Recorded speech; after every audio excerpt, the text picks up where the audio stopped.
I never thought I'd see the day when my boss would be begging me to stay.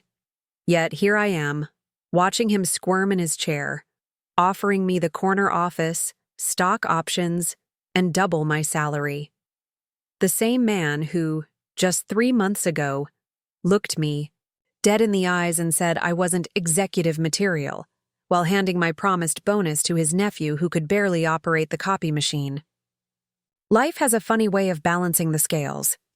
Let me tell you how I went from being the invisible workhorse to the person who unknowingly saved Atlantic Precision from complete financial collapse, and how sweet it felt to finally say no to the people who never said thank you. I'd love to know which corner of the globe you're watching from. And if this story speaks to you, make sure to subscribe. Tomorrow's video is one you absolutely can't miss. I should start from the beginning. My name is Alex Reynolds, and until recently, I was a senior financial analyst at Atlantic Precision, a mid-sized manufacturing company specializing in components for the aerospace industry. We weren't exactly making rocket ships, but without our parts, those rockets wouldn't fly. I joined Atlantic 7 years ago with a freshly minted MBA from Ohio State. It wasn't the glamorous tech startup job my classmates were chasing, but Atlantic offered stability, decent pay, and most importantly, a chance to work with real numbers that impacted real products. I've always been more comfortable with spreadsheets than people anyway. The company headquarters sat in a nondescript office park outside of Columbus, one of those beige buildings with tinted windows that all look the same from the highway. Nothing fancy, nothing flashy. Just like most of us who worked there. My boss, Martin Wilson, had been the chief financial officer for nearly 15 years. Picture your stereotypical middle-aged corporate executive. Designer suits that fit just a little too tightly around. The middle golf club membership, and a framed photo of a fishing trip on his desk, even though everyone knew he hated fishing. What he lacked in financial innovation, he made up for in office politics. Martin wasn't necessarily brilliant, but he knew how to take credit for other people's work and pass blame when things went south. When I first started, Martin barely acknowledged my existence. I was just another analyst in a sea of button-downs and sensible shoes. But something changed during my 3rd year when I spotted a critical error in our manufacturing cost projections that would have lost us millions on a major contract. After that, Martin started inviting me to meetings I previously wasn't important enough to attend. Alex has a good head for numbers, he'd say, as if discovering a rare species in the wild. Let's see what he thinks. By year 5, I was doing half of Martin's job without the title or compensation to match. While he attended executive lunches and golf outings with the CEO, Frank Chambers, I was neck-deep in financial models and supply chain optimization strategies. My apartment became a secondary office. Spreadsheets open until 2 a.m., takeout containers creating a small cityscape on my coffee table. My girlfriend Olivia, a pediatric nurse with a more reasonable work-life balance, tried to understand at first. It's just until the promotion, I'd tell her, canceling yet another weekend plan to fix some urgent budget issue. Martin basically promised me the deputy CFO position. It's being created specifically for me. That wasn't an exaggeration. During my performance review the previous December, Martin had leaned back in his leather chair, hands clasped behind his head. Alex, Frank and I have been talking. We're thinking of creating a deputy CFO position next fiscal year, and your name is at the top of the list. Keep doing what you're doing, and the job is practically yours. Those words became my mantra through countless late nights and sacrificed weekends. I missed my sister's baby shower, my best friend's wedding, and Olivia's birthday, all for Atlantic Precision. For the promised land of the deputy CFO office with its window view and 6-figure salary, Olivia didn't see it that way. 6 months ago, after I missed her hospital award ceremony to handle a financial emergency that could have waited until morning, she sat me down at our kitchen table. Her face was calm in that way that immediately told me something was wrong. "You're not going to get that promotion, Alex," she said, twisting her napkin between her fingers. Martin has been dangling it in front of you for over a year now. That's not fair, I argued. The fiscal year ends in 3 months, and then they'll make the announcement. She shook her head. And if they don't? How many more years of your life are you willing to give to a company that treats you like an unlimited resource? I didn't have a good answer, and a week later, Olivia moved out. We called it taking a break, but we both knew what it really was. She left half her books on my shelf, like breadcrumbs leading to a possible return if things changed. They gathered dust while I worked even harder to prove myself. The irony wasn't lost on me, losing my relationship to chase a promotion that would supposedly make my life better. But I was in too deep to quit. Besides, the year-end bonus would be substantial, enough to maybe convince Olivia I hadn't been wasting my time. Then last spring, everything changed. Martin called a department meeting to introduce a new team member. Everyone, I'd like you to meet Caleb Foster, our new senior financial strategist. Caleb was maybe 26, with the kind of confidence that only comes from never having failed at anything important. His handshake was firm, his smile practiced, and his resume suspiciously thin for the senior title. He had an MBA from a decent state school and a 2-year stint at a small accounting firm. Nothing that screamed senior anything. Caleb is my sister's son, Martin announced proudly, his hand on Caleb's shoulder. He's got some fresh perspectives I think will really benefit our team. The room temperature seemed to drop 10 degrees as everyone processed what was happening. Martin had never mentioned having a nephew, let alone one he planned to insert into our department. I noticed our controller, Diane, shooting me a concerned look across the conference table. She knew, as did everyone else, that senior financial strategist wasn't even a real position at Atlantic before today. After the meeting, Diane stopped by my desk. "Don't worry about it," she whispered. "Martin's just doing his sister a favor. The kid won't last 3 months." But I was worried. Not about competition. Caleb clearly didn't have my experience or knowledge of the company. I was worried about optics. About what it meant that Martin had created a senior position out of thin air for his nephew, while my promised deputy CFO role remained theoretical. For the next few weeks, I tried to be professional. I showed Caleb the ropes, explained our systems, and introduced him to the team. He was pleasant enough, if a bit overconfident. He had a habit of speaking about financial concepts he clearly didn't understand, using buzzwords he'd picked up in business school as if they were magic spells. "We need to leverage our core competencies to synergize with market disruptors," he'd say in meetings, while Martin nodded approvingly. Meanwhile, I was working on what would turn out to be the most important project of my career, though I didn't know it at the time. 2 years earlier, I had begun noticing inconsistencies in our cash flow statements. Nothing that screamed fraud, but enough oddities to raise questions. Payments to vendors I didn't recognize. Consulting fees that seemed excessive. Missing documentation for substantial transactions. At first, I assumed it was just sloppy bookkeeping. The Atlantic had grown quickly in the past decade, and sometimes our processes hadn't kept pace. But the more I dug, the more I became convinced that something wasn't right. I started building a separate financial model, tracking these anomalies, and looking for patterns. I kept this project to myself, working on it during nights and weekends. Not because I was trying to be secretive, but because I wasn't sure what I was looking at yet. If it was nothing, I didn't want to waste anyone else's time. And if it was something, well, I wasn't sure who I could trust. The week before our fiscal year ended, Martin called me into his office. His desk was unusually clear, and he had that forced smile I'd come to recognize as his bearer of bad news face. "Alex, you've done great work this year," he began, shuffling some papers that didn't need shuffling.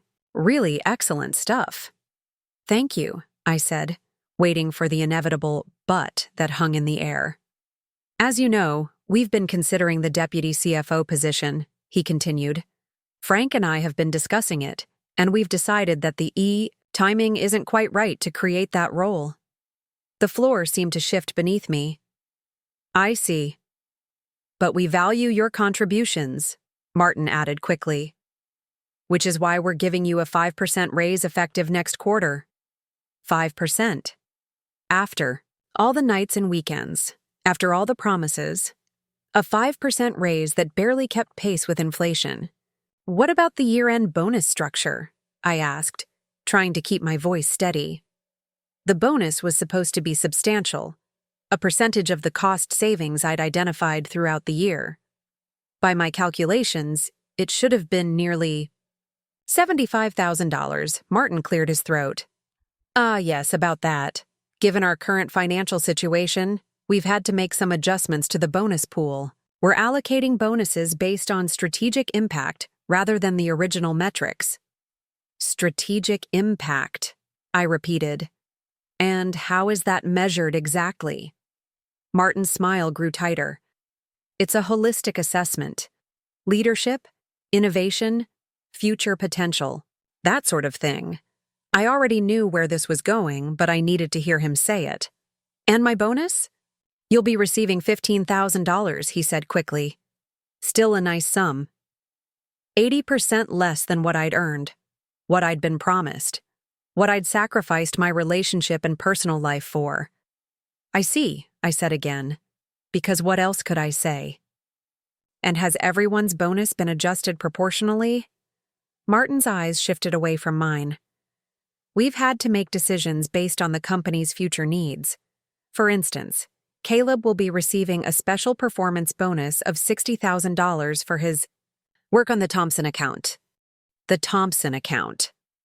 The one I had set up, structured, and handed to Caleb on a silver platter 2 months ago, when Martin insisted he needed high-profile experience. The account where Caleb had done nothing more than attend a few meetings and present my analysis as if it were his own. Caleb has shown exceptional leadership potential, Martin continued, seemingly oblivious to the fact that he was setting fire to 7 years of loyalty. In fact, we've decided to officially establish the deputy CFO position effective next month, and Caleb will be stepping into that role. The room went silent, except for the blood rushing in my ears. 7 years. Countless nights and weekends. A broken relationship. All for a job that was being handed to someone who'd been at the company for less than 6 months. Someone whose only qualification was being born to Martin's sister. I understand this might be disappointing, Martin said, filling the silence. But I hope you'll be a team player about this. Caleb is going to need your support during the transition. A lot of love and effort went into bringing this story to life. If you're enjoying it, we'd be so grateful if you'd subscribe to our channel. Now, back to where we left off. Something inside me, something that had been bending for years, finally snapped. But it didn't break the way Martin might have expected. Instead of exploding in anger, I felt an odd sense of clarity, as if I were floating slightly above myself, watching the scene unfold. Of course, I heard myself say. I'm nothing if not a team player. Martin looked relieved. He probably expected tears or protests or resignation. But I wasn't going to give him the satisfaction. Not yet. Great, he said, standing to signal the end of our meeting. I knew I could count on you, Alex. This is why you're so valuable to the team. Valuable, but not valuable enough for the promotion I'd earned. Not valuable enough for the bonus I'd been promised. Just valuable enough to keep doing the work that made others look good. As I walked back to my desk, that odd clarity remained. For the first time in years, I saw Atlantic Precision not as my future, but as a job. Just a job. And I saw my secret project, my investigation into the financial inconsistencies, in a new light. No longer was it just an interesting puzzle to solve in my spare time. Now it felt like something more. That night, I stayed late after everyone had gone home. I had access to financial systems that even Caleb didn't have yet. Perks of being the invisible workhorse that kept the department running. For hours, I dug deeper into the anomalies I'd been tracking, pulling transaction records, cross-referencing vendor information, and building a complete picture of what I had only glimpsed before. By midnight, I was staring at my computer screen, my coffee long cold, as the full reality of Atlantic Precision's situation came into focus.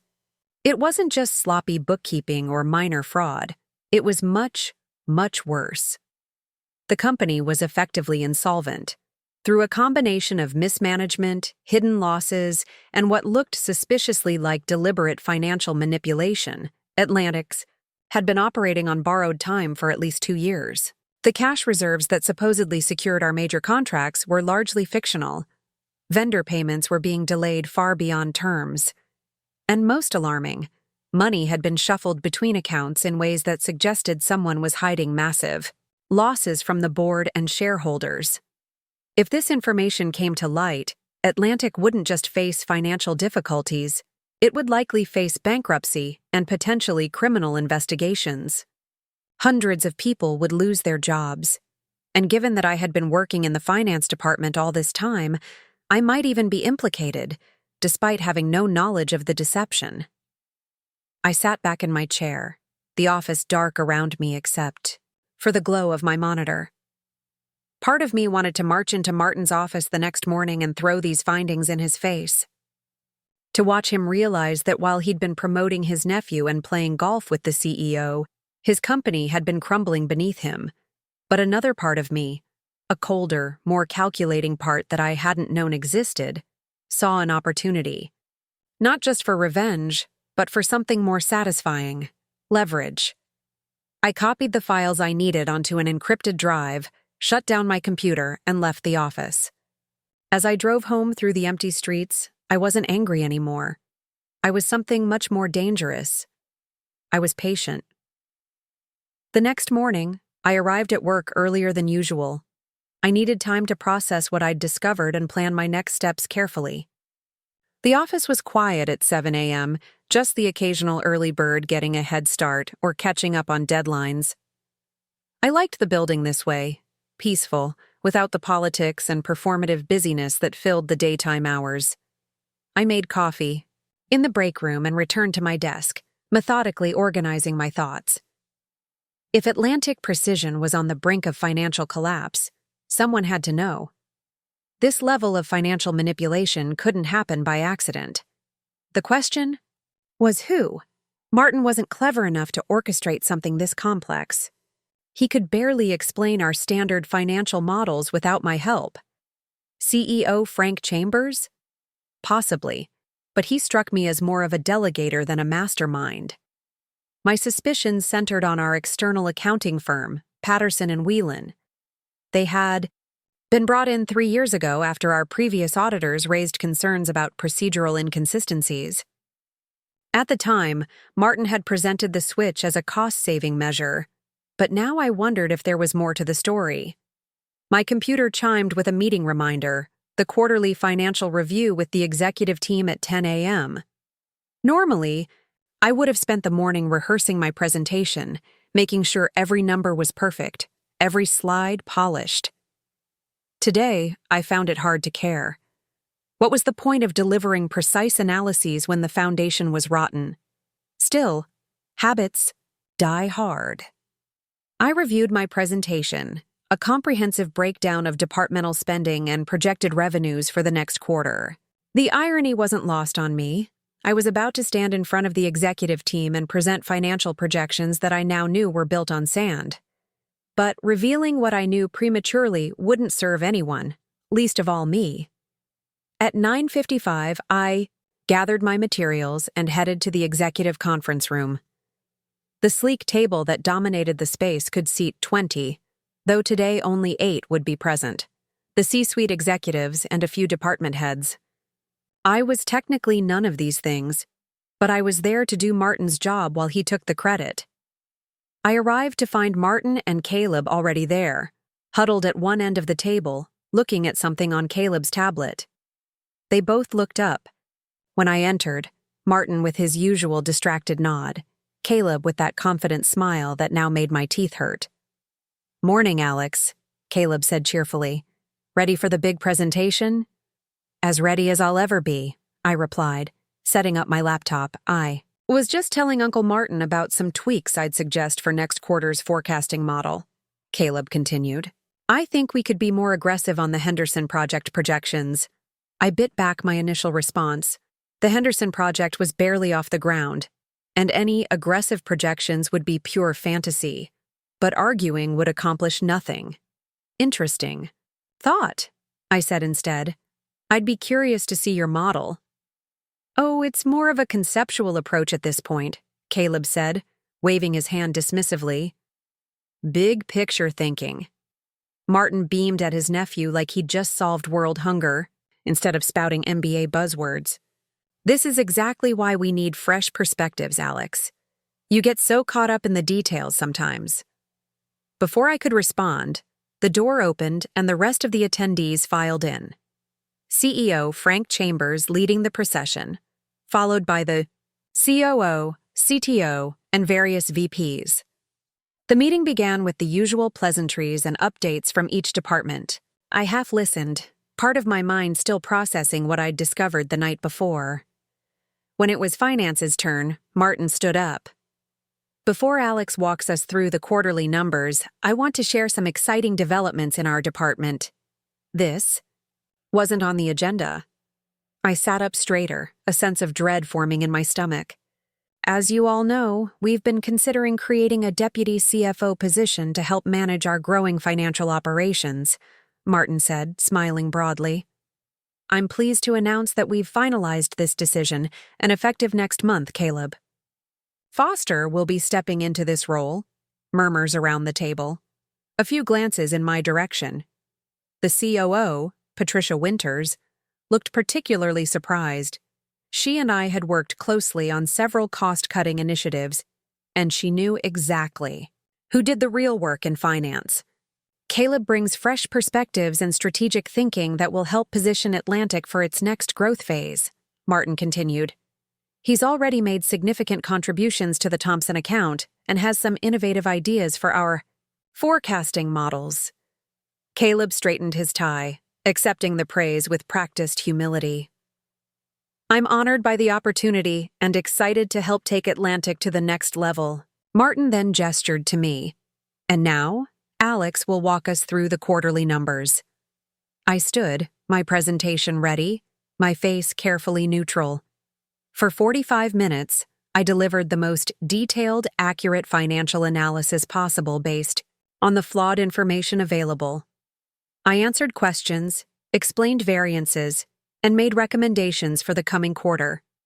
I was the consummate professional, betraying nothing of what I knew or how I felt. After the meeting, Patricia caught up with me in the hallway. That was unexpected, she said quietly, falling into step beside me. Which part? I asked. You know which part. She glanced around to ensure we weren't overheard. Everyone assumed.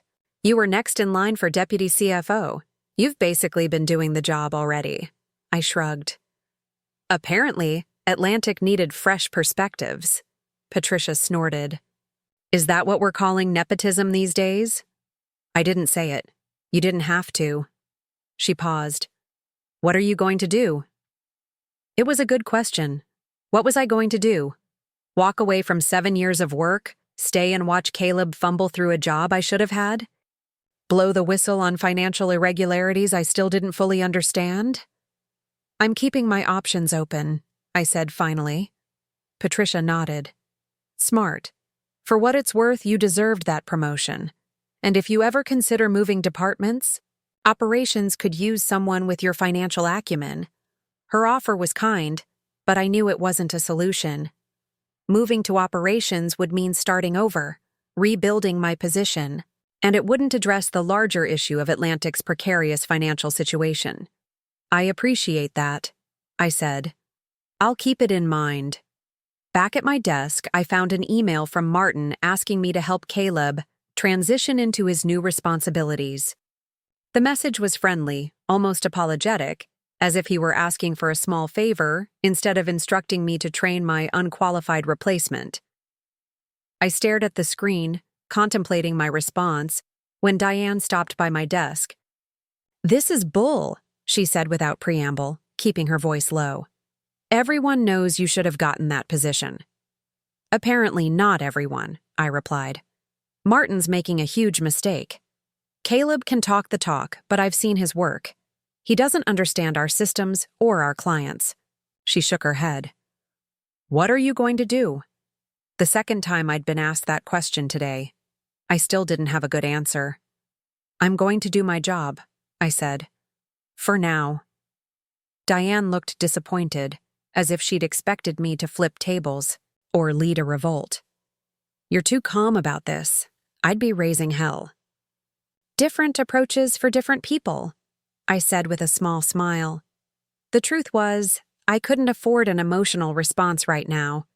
Not with what I knew about Atlantic's finances. If the company was indeed on the verge of collapse, any dramatic action on my part could accelerate the timeline. And while part of me would enjoy watching Martin and Caleb flail as their world crumbled, hundreds of innocent employees would be caught in the fallout. For the next 2 weeks, I maintained the appearance of business as usual. I helped Caleb transition by explaining our financial systems, introducing him to our major clients, and walking him through our forecasting models. He absorbed maybe half of what I told him, more interested in planning happy hours with the executive team than understanding the nuances of our business. Meanwhile, I continued my clandestine investigation. Nights and weekends, I dug deeper into Atlantic's financial irregularities. I traced money flows, identified suspicious transactions, and mapped relationships between the company and certain vendors that existed only on paper. The picture grew, clearer and more alarming with each discovery. Someone, or several someones, had been systematically hiding losses and inflating revenues for at least 3 years. The techniques were sophisticated. Shell companies that appeared to be legitimate vendors, manipulated accounts receivable, and creative accounting that pushed expenses into future quarters while pulling revenues into the present. Even more concerning, I found evidence that funds meant for employee retirement accounts had been temporarily diverted to cover operational shortfalls. If that wasn't illegal, it was certainly skating on the thinnest of ethical ice. I needed expert advice, but I couldn't trust anyone at Atlantic or the current auditing firm. So I reached out to Maya Chen, a former colleague who now worked for the Securities and Exchange Commission. We had stayed in touch over the years, occasionally meeting for coffee to discuss industry trends. She was smart, ethical, and most importantly, discreet. We met at a cafe well away from Atlantic's offices on a Saturday morning. After catching up on personal news, Maya had recently gotten engaged. I steered the conversation toward hypotheticals. "I have a theoretical situation I'd like your thoughts on," I began carefully. Maya's eyebrow arched. "Theoretical, sure. Suppose a financial analyst discovers evidence of accounting irregularities at their company. Not small discrepancies, but systematic manipulation that might threaten the company's existence." "How theoretical is this?" Maya asked, her voice lowered. "Didn't answer directly. What would be the right course of action? Going to management might be pointless if they're involved. Going straight to authorities could trigger a collapse that hurts innocent employees." Maya studied me for a long moment. "In this theoretical situation, the analyst needs to protect themselves first. Document everything, secure copies of evidence, and consult an attorney who specializes in whistleblower cases. And then? Then it depends on the specifics and the analyst's goals." She sipped her coffee. "If the primary concern is exposure of the truth, they could file a whistleblower complaint with the SEC. If they're more concerned with minimizing collateral damage, they might work with legal counsel to approach the board of directors or major shareholders directly." I nodded, considering her advice. "Alex," Maya said, her voice gentle but serious, "if this isn't theoretical, you need to be careful. Financial fraud cases can get ugly fast. People's careers, freedoms, and sometimes personal safety can be at risk. I understand, I said. It's just complicated. They always are. She reached across the table and squeezed my hand. Whatever you decide to do, don't do it alone. After meeting with Maya, I spent the rest of the weekend weighing my options. By Monday morning, I had a plan, not perfect, but better than inaction. I would compile my evidence, consult an attorney as Maya suggested, and prepare to present my findings to Atlantic's board of directors, bypassing the executive team entirely. This approach would give the company a chance to address the issues internally before they became public, potentially minimizing the impact on employees. It would also position me as the person who identified the problem rather than someone who might be implicated in it. But before I could implement this plan, Caleb threw a wrench into the works. Monday afternoon, he called an impromptu meeting of the finance team. Martin was conspicuously absent, apparently attending a golf outing with the CEO and some potential investors.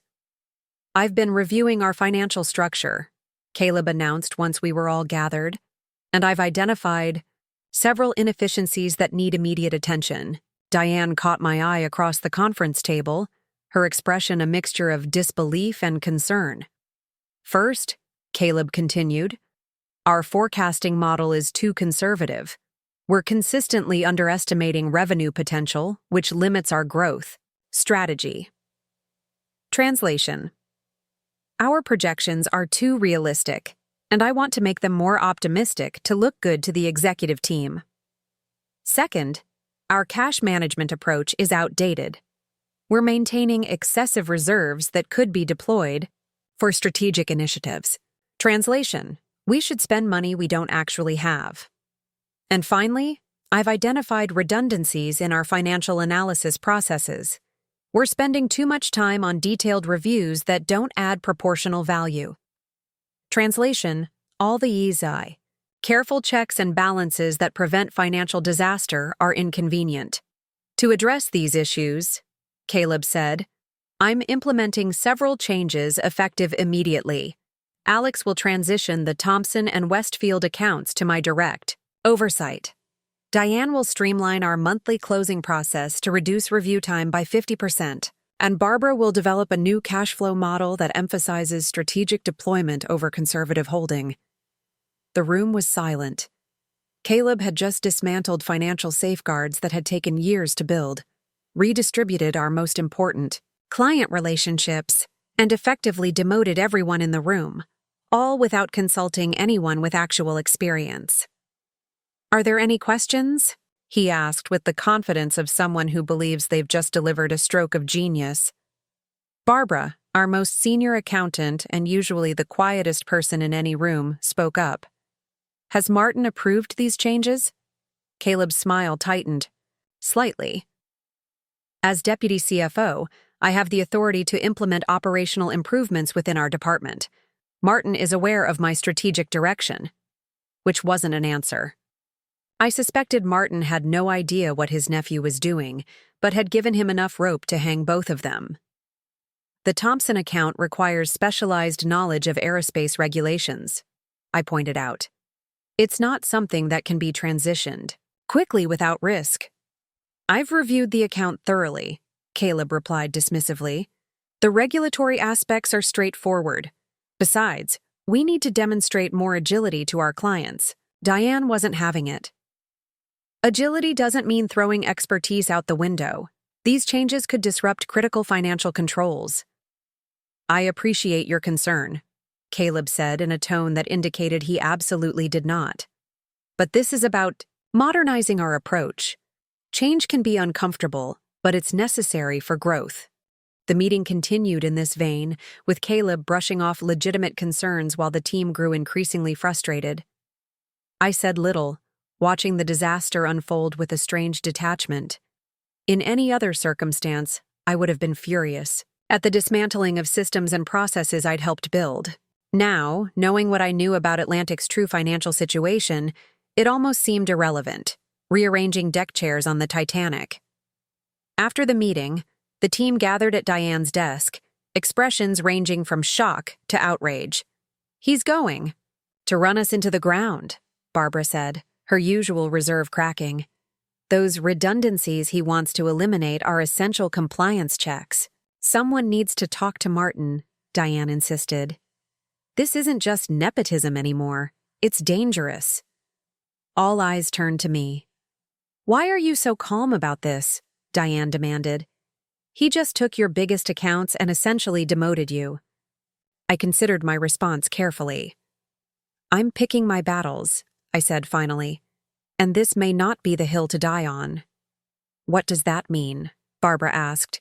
"It means I think there are bigger issues at Atlantic than Caleb's reorganization." I stopped myself before saying more.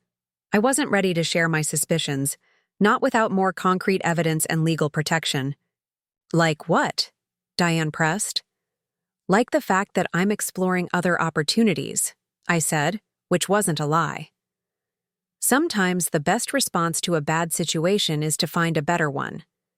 This seemed to satisfy them, or at least redirected their concern. The conversation shifted to supportive offers of references and connections. By the end of the day, I had 3 potential job leads from their networks, positions that matched my experience and would likely come with the title and compensation I deserved. I thanked them sincerely, but my mind was elsewhere. That night, I stayed late again, using my access to download additional financial records before Caleb could restrict my permissions. The more I uncovered, the worse the situation appeared. Atlantic wasn't just bending accounting rules. It was breaking them in ways that could trigger criminal investigations. As I drove home, my phone rang, Olivia's name appearing on my car's display. We hadn't spoken in nearly a month, and her call was unexpected. "Alex?" Her voice was warm, familiar. "Is this a bad time?" "No, it's good to hear from you," I said, realizing how true that was. "What's up?" "I heard through the grapevine that things at the Atlantic aren't great," she said. "Katie's husband works in your HR department. He mentioned some drama with your boss's nephew?" I laughed humorlessly. "News travels fast." "Are you okay?" "Katie said you got passed over for a promotion everyone thought was yours." The concern in her voice was genuine, and something in me softened. For months, I'd been so focused on Atlantic's problems, first my career trajectory, now the financial manipulation, that I'd forgotten what it felt like to have someone care about me as a person. "It's complicated," I admitted. "But I'm handling it." "That's very you," Olivia said, and I could hear the smile in her voice. "Always handling things." "Not always well," I replied, thinking of how I'd let our relationship slide while chasing a promotion that was never coming. "No, but with determination." She paused. "Listen, I'm not calling to rehash the past. I just wanted to make sure you're all right. I appreciate that. Things are—" I searched for the right words. "In flux. But I think they'll work out eventually." We talked for a few more minutes. Light conversation about mutual friends, her job, the new apartment she'd moved into. It felt good. Normal in a way little else did right now. As we were about to hang up, Olivia said, "Alex, whatever you're handling at work, don't let it consume you, okay? Some things aren't worth the cost." Her words stayed with me as I arrived, home, a simple truth I'd lost sight of somewhere along the way. Some things aren't worth the cost. The question was, what would I do with that insight now? The next morning, I arrived at the office with a new sense of clarity. Olivia's words had crystallized something I'd been feeling but couldn't articulate. I'd given Atlantic Precision 7 years of my life, sacrificing relationships, personal, time and well-being for a company that viewed me as replaceable. It was time to recalibrate. I began my day by sending emails to the contacts Diane and Barbara had provided. No longer would I put all my eggs in the Atlantic basket. Within an hour, I had 2 responses expressing interest and requesting my resume. My phone buzzed with a text from an unknown number. "Alex, this is Maya. Thought more about our conversation. Have a contact at Lynch & Barrow who specializes in corporate whistleblower cases. Let me know if you want an intro. Stay safe. Lynch & Barrow was one of the top law firms in Columbus, known for their work in corporate litigation. Having legal representation would be crucial if I moved forward with exposing Atlantic's financial irregularities. I texted back a simple, "Yes, please," and returned to my work. Around 10 a.m., Caleb stopped by my desk, perching on the edge like we were buddies. "Hey, Alex, I need you to walk me through the Thompson Aerospace regulations this afternoon. Their CEO is calling tomorrow." The Thompson account, one of our largest clients and a relationship I'd built over years, had complex compliance requirements for their aerospace components. These weren't things you could learn in an afternoon.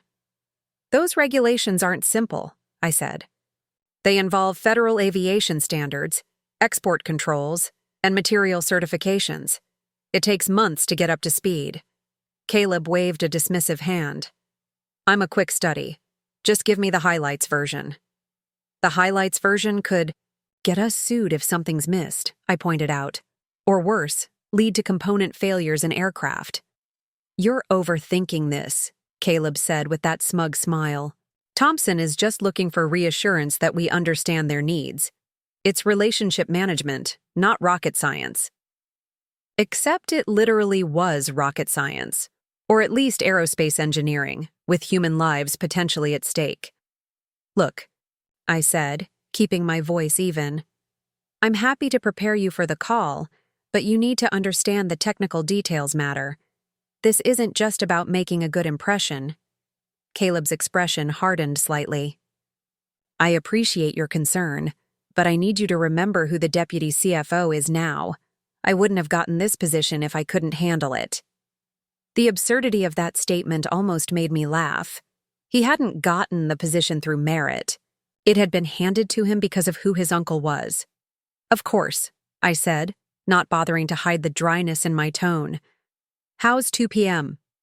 "Perfect," Caleb said, either missing or ignoring my sarcasm.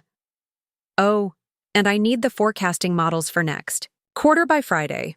I'm making a presentation to the board next week." This was news to me. "The board meeting isn't until the end of the month." "Special session," Caleb said, standing. "Frank and Martin want to discuss some strategic initiatives. Confidential stuff. A special board meeting to discuss strategic initiatives raised." Immediate red flags given what I knew about Atlantic's finances. Were they planning to disclose the problems? Unlikely, given Martin and Frank's involvement. More likely they were seeking additional funding or approval for some desperate measure to keep the company afloat. "I'll have the models ready," I promised, already planning how I could use this information. After Caleb left, I received an email from Maya with contact information for Elizabeth Rivera at Lynch & Barrow. "Told her to expect your call," Maya wrote. "She's the best at handling these situations discreetly." I stepped outside to make the call, walking to a small park across from our office building. Elizabeth answered on the second ring, her voice warm but professional. "Mr. Reynolds, Maya speaks highly of you. She mentioned you're dealing with a sensitive corporate situation?" "That's right," I confirmed.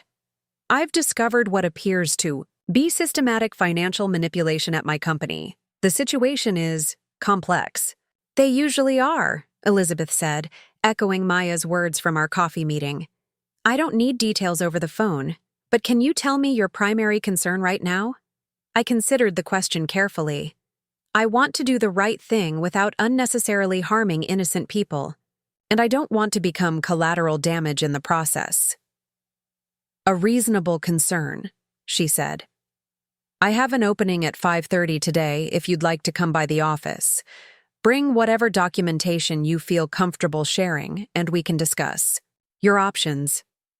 I agreed, feeling a weight lift at the prospect of professional guidance. Back at my desk, I prepared for my meeting with Caleb while discreetly organizing the evidence I would take to Elizabeth. By 2 p.m., I had a comprehensive briefing ready on the Thompson regulations, dumbed down as much as possible without being dangerous. and a secured flash drive with key financial documents. The briefing with Caleb went about as well as expected. He absorbed maybe 30% of what I told him, focused mainly on buzzwords he could drop into conversation, and ignored crucial compliance details. When I tried to emphasize the importance of material certification tracking, he cut me off. "This is exactly the problem with our department," he said. "Too much focus on minutia and not enough on the big picture." "The minutia is the big picture. When it comes to aerospace components," I countered, "one failure could ground an entire fleet." Caleb sighed dramatically.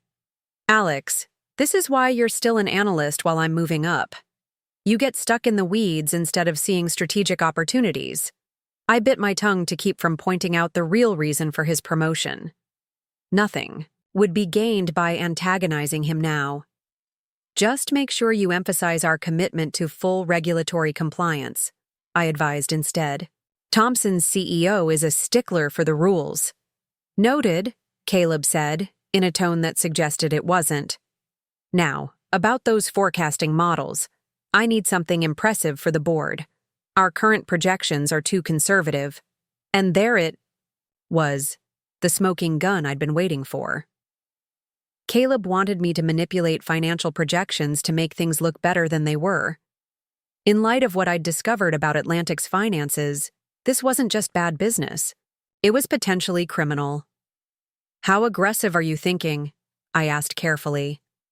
"Let's bump revenue projections by 15% across the board," Caleb said, "and maybe find some expenses we can defer to later quarters." I nodded as if considering his request. "That's a significant adjustment. What's driving the optimism?" "Just trust me," Caleb said with a wink. "Martin and Frank have some big moves in the works. This is about positioning." "I'll see what I can do," I replied, having no intention of falsifying financial projections, especially now that I was consulting with a lawyer.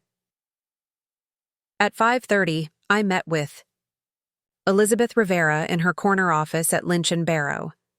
She was younger than I expected, early 40s perhaps, with sharp eyes that missed nothing and the composed demeanor of someone who had seen it all.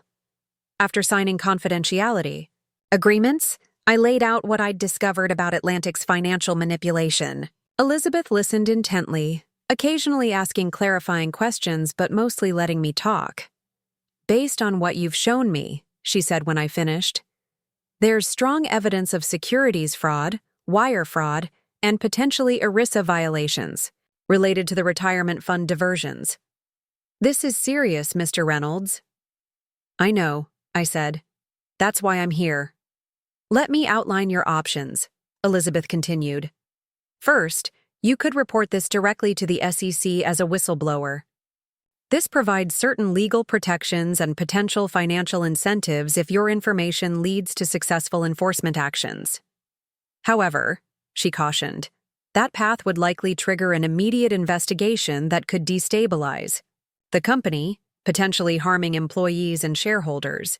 It would also make your identity known to your employers relatively quickly." "What are the alternatives?" I asked. "You could approach the board of directors directly, bypassing the executives you believe are involved. This gives the company a chance to address the issues internally before they become public. The downside is fewer legal protections for you, and the board might choose to protect management." She paused, considering. "There's also a third option. You could approach a major shareholder or creditor with this information. They have significant influence and a financial interest in resolving the situation without destroying the company." "I need time to consider the options," I said. "Understandable," Elizabeth nodded. "But don't take too long. If what you've shown me is accurate, Atlantic Precision is in a precarious position. And now that you've discovered these issues, you need to be careful about your own liability. Knowledge creates obligation." As I left Elizabeth's office, my phone buzzed with an email notification. It was from Horizon Capital, a venture firm I'd applied to on a whim weeks ago, before discovering Atlantic's financial problems. They wanted to interview me for a senior financial analyst position. The timing couldn't have been more perfect. If I was going to take action regarding Atlantic's situation, Having another job lined up would provide crucial security. I scheduled the interview for Friday morning, taking a rare personal day from work. That night, I sat in my apartment surrounded by financial documents, legal notes, and job applications. My coffee table had become command central for Operation Exit Strategy, as I'd started calling it in my head. The walls I'd once covered with Atlantic project plans now held a different kind of flowchart, decision trees for various scenarios depending on what actions I took. My phone rang. Olivia again. "Still handling things?" she asked when I answered. "More. Like things are handling me," I admitted. "But I'm making progress." "Want to talk about it over dinner tomorrow?" "Nothing fancy, just that Thai place you like." The invitation caught me off guard. We'd spoken recently, but moving in person seemed significant. "I'd like that," I said, surprised by how much I meant it. "Good," Olivia replied. "Because you sound like you need someone to talk to who isn't a spreadsheet." I laughed, the first genuine laugh I'd had in weeks. "You have no idea." The next day passed in a blur of regular work tasks interspersed with discreet preparation for my various exit strategies. I developed legitimate forecasting models for Caleb while documenting his request for inflated numbers. I responded to emails from potential employers while gathering additional evidence of financial manipulation. I prepared for my dinner with Olivia while planning what to say to the Horizon Capital interviewers. By the time I met Olivia at the restaurant, I felt like I was living a double life, or maybe triple or quadruple lives at this point. "You look tired," she said as we sat down, her nurse's eyes assessing me professionally before softening. "But better than I expected." "Thanks. I think?" She smiled. "It's a compliment.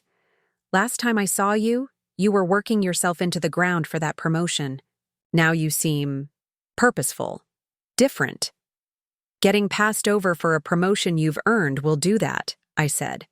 "Makes you reevaluate priorities." "So, what are your priorities now?" she asked, getting straight to the heart of the matter as she always did. I considered how much to share. Olivia wasn't just my ex. She had been my confidant and moral compass for years. If anyone could help me think through the ethical dimensions of my current situation, it was her. "I've discovered something." "At work," I began carefully. "Something serious that could affect a lot of people. I'm trying to figure out the right thing to do." Olivia listened intently as I explained the situation in general terms, avoiding specific details that might put her in a difficult position. I outlined the options Elizabeth had presented and the potential consequences of each. "What would you do?" I asked when I finished. Olivia took a sip of her water, thinking. "You need to ask yourself what outcome you're trying to achieve. Is it justice? Protection for innocent employees? Personal vindication? Financial security? Once you know that, the path becomes clearer. And if it's all of the above? Then you prioritize," she said simply. "What matters most? What can you live with? What would keep you up at night if you didn't do it?" Her questions cut to the core of my dilemma. What did matter most to me? "I want the people responsible to be held accountable," I said slowly, realizing the truth as I spoke. "But not at the expense of everyone else's livelihoods.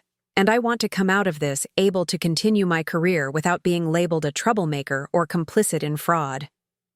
"That's a lot," Olivia acknowledged, "but not impossible. Maybe there's a way to achieve most of what you want with the right approach." We spent the rest of dinner brainstorming scenarios, with Olivia playing devil's advocate to my various plans. By dessert, I had a clearer sense of my priorities and a more refined strategy. "Thank you," I said as we walked to our cars after dinner. "This helped more than you know." "That's what friends are for," Olivia said, giving me a quick hug. "And, Alex, I'm proud of you for trying to do the right thing. Just be careful." "I will," I promised. Friday morning, I interviewed with Horizon Capital. The position would be a lateral move in terms of title, but came with better compensation and growth potential. The interview went well. They seemed particularly interested, In my experience with financial risk assessment and compliance protocols, skills I'd developed extensively at Atlantic. We need someone who can spot problems before they become disasters, the hiring manager explained. Someone with attention to detail and the courage to speak up when numbers don't add up. If they only knew how qualified I was in that department. By Friday afternoon, I had made my decision. I would approach Vernon Phillips, the chairman of Atlantic's board of directors, directly before the special board meeting Caleb had mentioned. Phillips had a reputation for integrity and was rumored to be increasingly concerned about Atlantic's financial performance. If anyone on the board would listen objectively, it would be him. Elizabeth had cautioned that this approach carried risks. If Phillips is already aware of the manipulation, or if he chooses to alert Martin and Frank, you could face immediate retaliation, she warned. I understand, I told her, but I think it's the best chance to address the problem without destroying the company overnight. We prepared a detailed briefing document for Phillips, comprehensive but concise, focused on the most egregious financial manipulations with clear supporting evidence.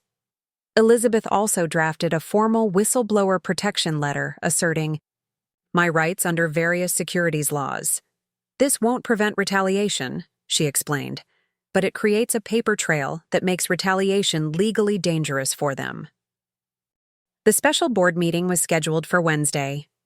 I planned to approach Phillips on Tuesday evening, giving him time to review the materials before the meeting.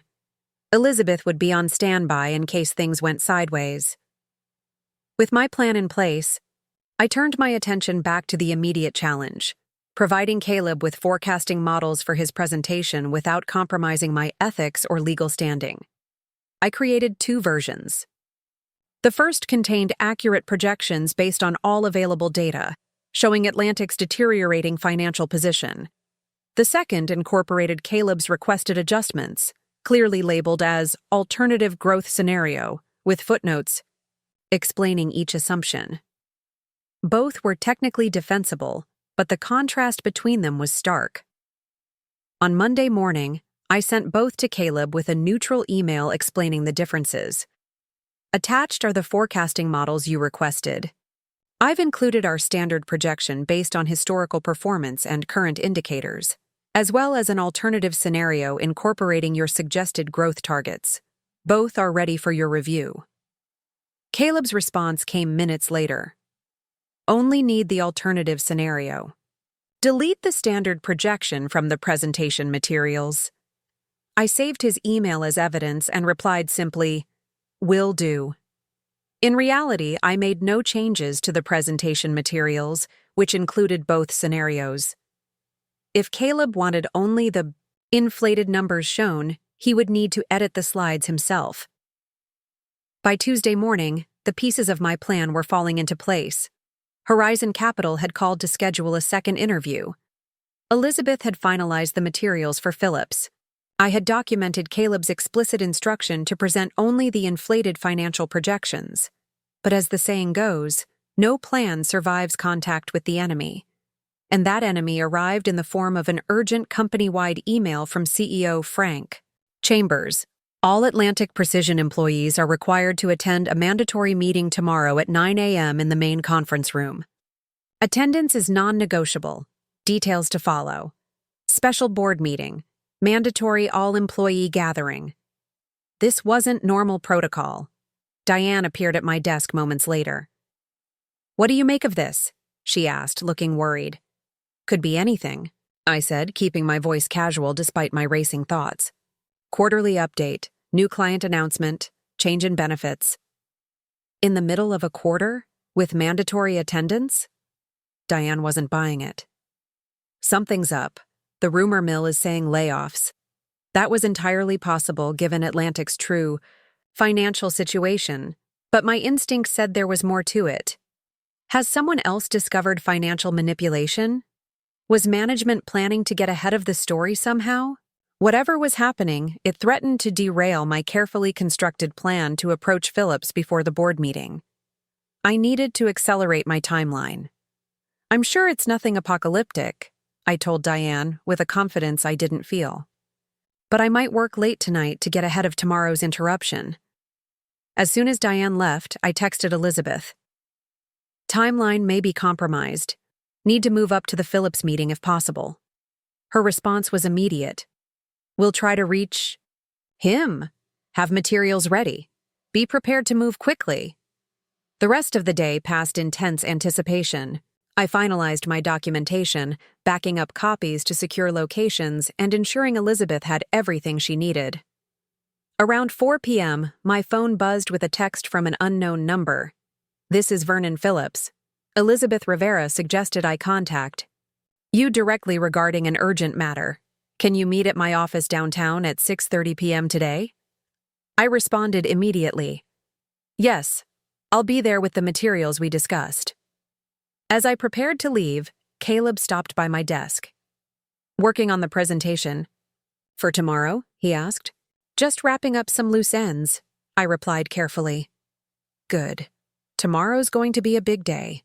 He glanced around to ensure no one was listening. Between us, major changes are coming. The kind that separates the essential personnel from the expendable. The implied threat wasn't subtle. Caleb clearly believed he was on the winning side of whatever was about to happen. Thanks for the heads up, I said, keeping my expression neutral. I'll keep that in mind. As Caleb walked away, I felt a strange sense of calm descend over me. After weeks of investigation, planning, and moral wrestling, the moment of truth was approaching. By this time tomorrow, Atlantic's financial house of cards would likely be exposed one way or another. The only question was whether I'd be crushed in the collapse or standing safely outside the blast radius. Arrived at Vernon Phillips's downtown office building at 6:15 p.m., briefcase containing the evidence in hand. The security guard checked my ID against a visitor list and directed me to the 32nd floor. The elevator ride gave me time to rehearse my opening. Concise, factual, unemotional. Phillips' office occupied a corner suite with views of the city skyline, now glowing in the early evening light. His assistant, still at her desk despite the hour, greeted me warmly and led me to a conference room where Phillips was waiting. Vernon Phillips was exactly as I'd imagined from press photos. Tall, silver-haired, with the commanding presence of someone used to making high-stakes decisions. He rose from his chair as I entered, offering a firm handshake. Mr. Reynolds, he said, his voice deep and measured. Elizabeth speaks highly of your integrity. She says you have information about Atlantic Precision that requires my immediate attention. That's correct, Mr. Phillips, I replied, setting my briefcase on the table. Before we begin, I should clarify that I'm here as an individual concerned about potentially illegal financial practices, not as a representative of Atlantic's management. Phillips nodded. Understood. And appreciated. Please, proceed. For the next 45 minutes, I walked Phillips through the evidence I'd compiled. The suspicious transactions, the shell vendors, the manipulated revenue recognition, the diverted retirement funds. Throughout my presentation, Phillips remained silent, his expression growing progressively more grave. When I finished, he sat back in his chair, fingers steepled under his chin. How long have you been aware of these issues, Mr. Reynolds? I noticed inconsistencies about 8 months ago, I explained. But it wasn't until recently that I understood the full scope and severity. And you haven't brought this to Martin Wilson or Frank Chambers? No. Based on the patterns I've observed, I believe they may be involved or at least aware of the manipulation. Phillips nodded slowly. That aligns with certain concerns I've had recently. Frank has been increasingly defensive about requests for detailed financial reviews. The board has been getting summarized reports with limited supporting documentation. He rose and walked to the window, gazing out at the city. Tomorrow's board meeting was called by Frank to approve an emergency line of credit. He's claiming temporary cash flow issues due to client payment delays. This confirmed my suspicions about the purpose of the special meeting. There are no significant client payment delays, I said. That's a fiction to cover the fact that Atlantic is functionally insolvent due to years of hidden losses. Phillips turned back to me. If what you've shown me is accurate, and I have no reason to doubt it is, this emergency credit would essentially be obtained under false pretenses. Potentially bank fraud on top of securities violations. That's my assessment as well, I agreed. The all-employee meeting tomorrow, Philip said. Do you know its purpose? No, but I have concerns. One of the executives implied there would be decisions about essential versus expendable personnel. Mass layoffs, Phillips translated. A desperate attempt to cut costs after they secure the credit line. He returned to the table, his decision apparently made. Mr. Reynolds, I need to bring this information to several other board members immediately. With your permission, I'll share what you've provided. Of course. What you've done requires considerable courage, Phillips said. I want to assure you that appropriate action will be taken, though I can't predict exactly what form that will take or how quickly it will unfold. I understand. My primary concern is preventing further harm to employees and shareholders. Phillips nodded approvingly. A commendable priority. May I ask what you plan to do now? Will you attend tomorrow's meetings? Yes, I said. Absent would draw unwanted attention. I'll proceed as normal until circumstances dictate otherwise. Wise, Phillips said. I advise you to maintain that approach. Document everything, but take no additional actions without consulting Elizabeth first. He escorted me to the door, pausing before opening it. The coming days may be difficult for everyone associated with the Atlantic. But exposing the truth, now, before the situation deteriorates further, is the right course of action. As I left Philip's office, I felt oddly light despite the gravity of what had just transpired. For weeks, I'd carried the burden of Atlantic's secrets alone, weighing impossible choices with no good options. Now, at least part of that burden had been transferred to someone with the authority to act. My phone buzzed as I reached my car. A text from Elizabeth. How did it go? I replied simply, he listened. He believed. He's acting. She responded immediately. Good. Stay alert tomorrow. Call me if anything develops. During the drive home, I considered what might unfold the next day. Best case scenario. The board intervenes before the all-employee meeting, preventing mass layoffs and beginning an orderly process to address the financial manipulation. Worst case, Phillips alerts Frank and Martin, who move to discredit me and accelerate whatever plans they had already set in motion. Most likely, reality would fall somewhere in between, messy, unpredictable, with consequences I couldn't fully anticipate. Slept surprisingly well that night. Whatever happened tomorrow was largely beyond my control now. I had done what I believed was right, not out of revenge for my stolen promotion, but out of a deeper sense of responsibility to people who would be harmed if the truth remained hidden. Next morning, I arrived at Atlantic Precision at my usual time, 7:45 a.m. The office atmosphere was tense, with hushed conversations breaking off when people walked by. Everyone knew something significant was coming in the all-employee meeting, but theories varied wildly, from mass layoffs to a company sale to a major new client announcement. I settled at my desk, reviewing my emails while casually observing the executive floor through the glass walls. Unusual activity was evident. Board members, who rarely visited the office, were arriving one by one, being escorted to the main conference room. Frank Chambers' assistant was rushing between offices, clearly agitated. Martin was visible in his office on the phone, his face flushed with what appeared to be anger. At 8:30, my phone buzzed with a text from an unknown number. Phillips here, board in emergency session. Stay put. Developments coming. I responded with a simple understood and continued my facade of normal work while monitoring the executive floor. More board members arrived. Legal counsel joined the meeting. People were gesturing emphatically through the glass, though the soundproofed walls concealed what was being said. At 8:45, Diane stopped by my desk. Something big is happening up. There, she whispered, nodding toward the conference room. Martin was just escorted to the meeting looking like he'd seen a ghost, and HR has been called in. Any changes to the all-employee meeting? I asked. Still on as far as I know. But the rumor mill is in overdrive.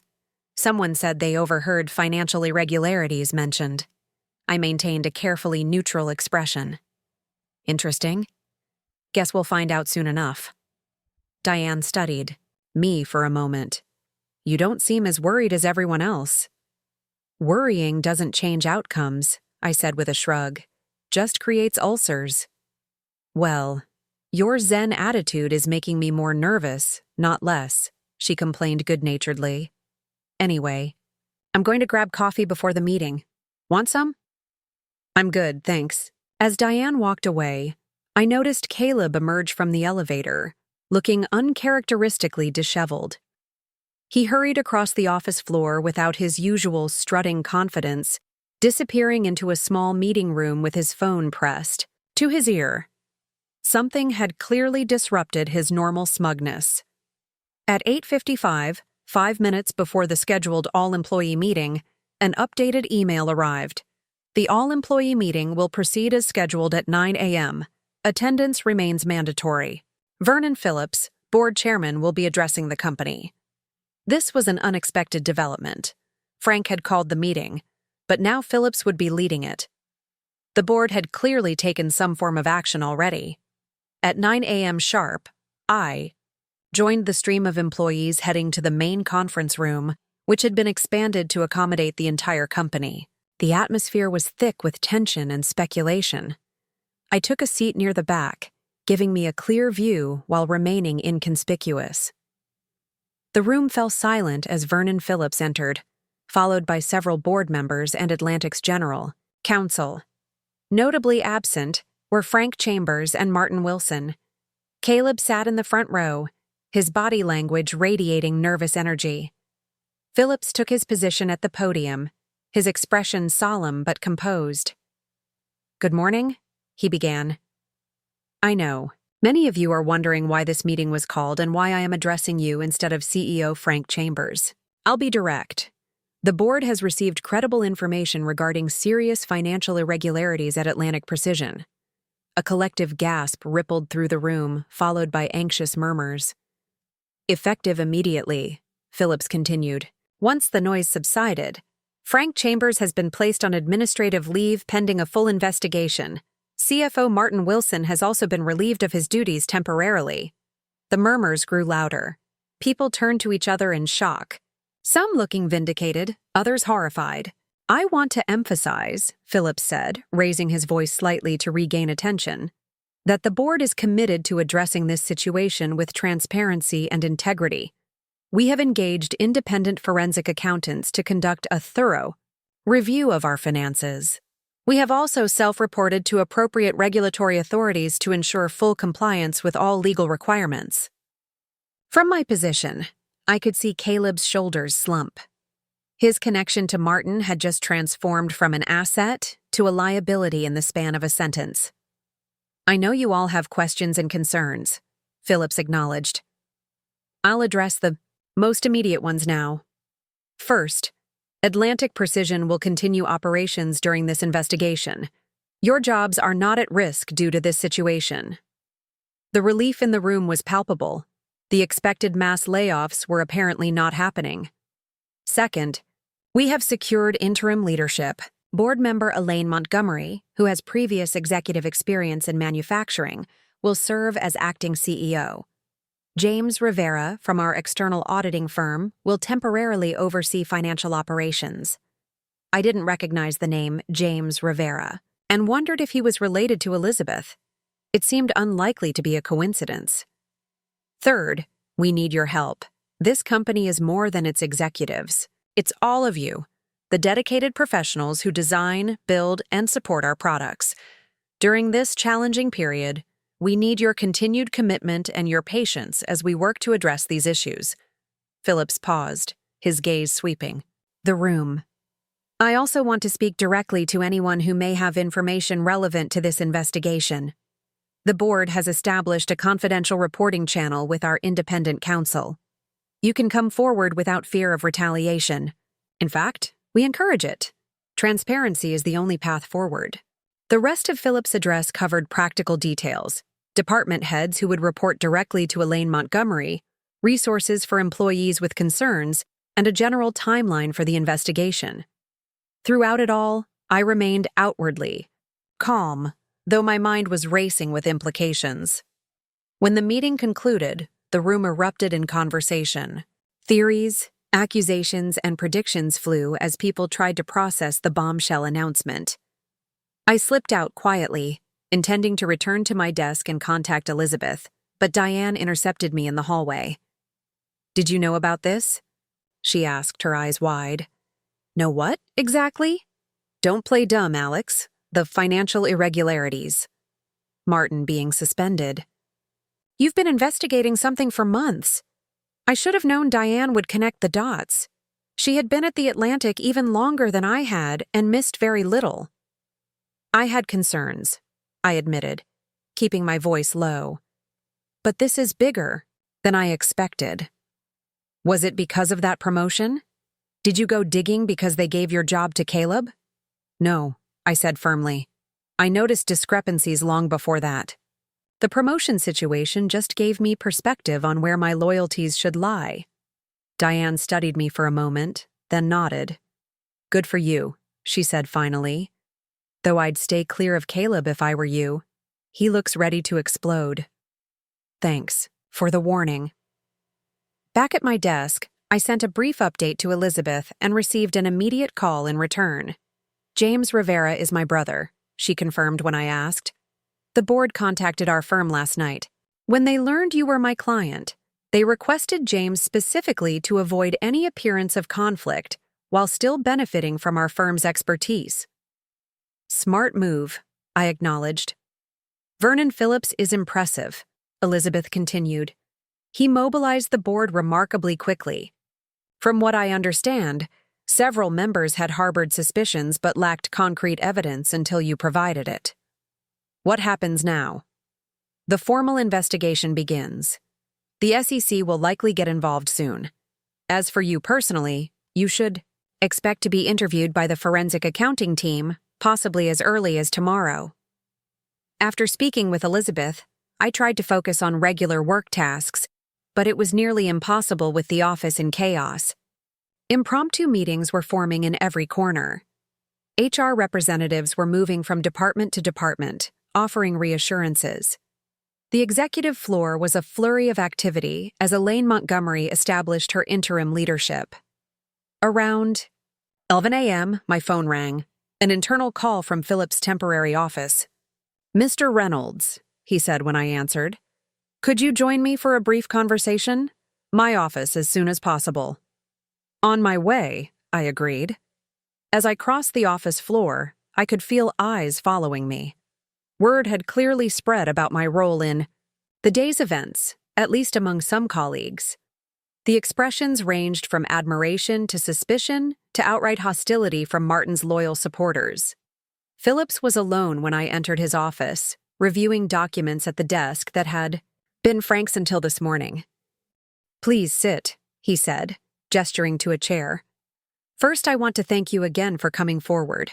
The board moved quickly based on your evidence, and what we've found since has confirmed your concerns were well-founded. I'm glad I could help," I said simply. "The reason I called you here," Phillips continued, "is to discuss your role going forward. The investigation will take time, likely months. During that period, we'll need to maintain operational stability while rebuilding our financial systems properly." I nodded, unsure where he was heading. "Elaine and I have discussed the finance department specifically. With Martin suspended and significant questions about financial reporting, we need someone trustworthy to help guide the department through this transition." I felt a sudden wariness. "I'm not sure I'm qualified for that level of responsibility." Phillips smiled slightly. "That's exactly the kind of humility we need right now, Mr. Reynolds. Too much confidence is what got us here." He leaned forward. "We're not asking you to become CFO. James Rivera will handle the technical oversight. But we need someone who knows Atlantic's systems, understands our clients, and has demonstrated both competence and integrity. Someone who can help rebuild trust. What exactly are you proposing? I asked. A temporary position. Special advisor to the acting CEO on financial systems. You would work directly with Elaine and James to reconstruct accurate financial records and develop improved controls going forward. The irony wasn't lost on me. After being passed over for deputy CFO, I was now being offered a role that arguably carried more influence, at least temporarily. I appreciate the offer, I said carefully. But I should mention that I've been exploring other employment opportunities. Given recent events at Atlantic, that seemed prudent. Completely understandable. Phillips nodded. And to be transparent, we can't promise what the Atlantic will look like 6 months from now. The company may be restructured, sold, or recapitalized, depending on what the full investigation reveals. He paused. But I can promise this. Your contributions will be formally recognized by the board, your compensation will be adjusted appropriately for the expanded role, and you'll have our full support in whatever career path you choose after this situation is resolved. I'll need some time to consider the offer, I said. Of course. We're asking a lot, and you should weigh your options carefully. But we could use your help, Mr. Reynolds. Many people's livelihoods depend on the Atlantic. Navigating this crisis successfully, that last point resonated with me. Whatever my personal grievances with Martin and the company's leadership, hundreds of colleagues had done nothing wrong. They deserved a chance at stability.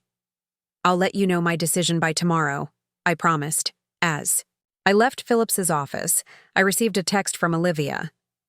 Just saw the news about Atlantic. Are you okay? News traveled fast. The company hadn't made any public announcements yet, but in a city this size, word of executive suspensions at a major employer spread quickly. I'm fine, I texted back. Long story.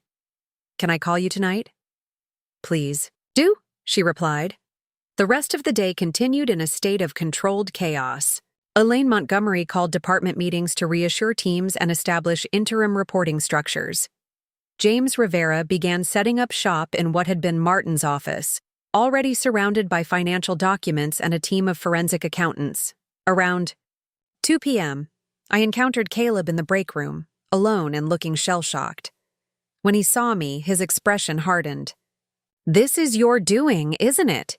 he accused, voice low but intense. "You couldn't stand that I got the promotion, so you went digging for dirt." "This isn't about the promotion, Caleb," I said calmly. "It's about financial manipulation that put the entire company at risk. My uncle was just doing what was necessary to keep this place afloat," he argued. "Everyone cuts corners sometimes." "There's a difference between cutting corners and fraud," I pointed out.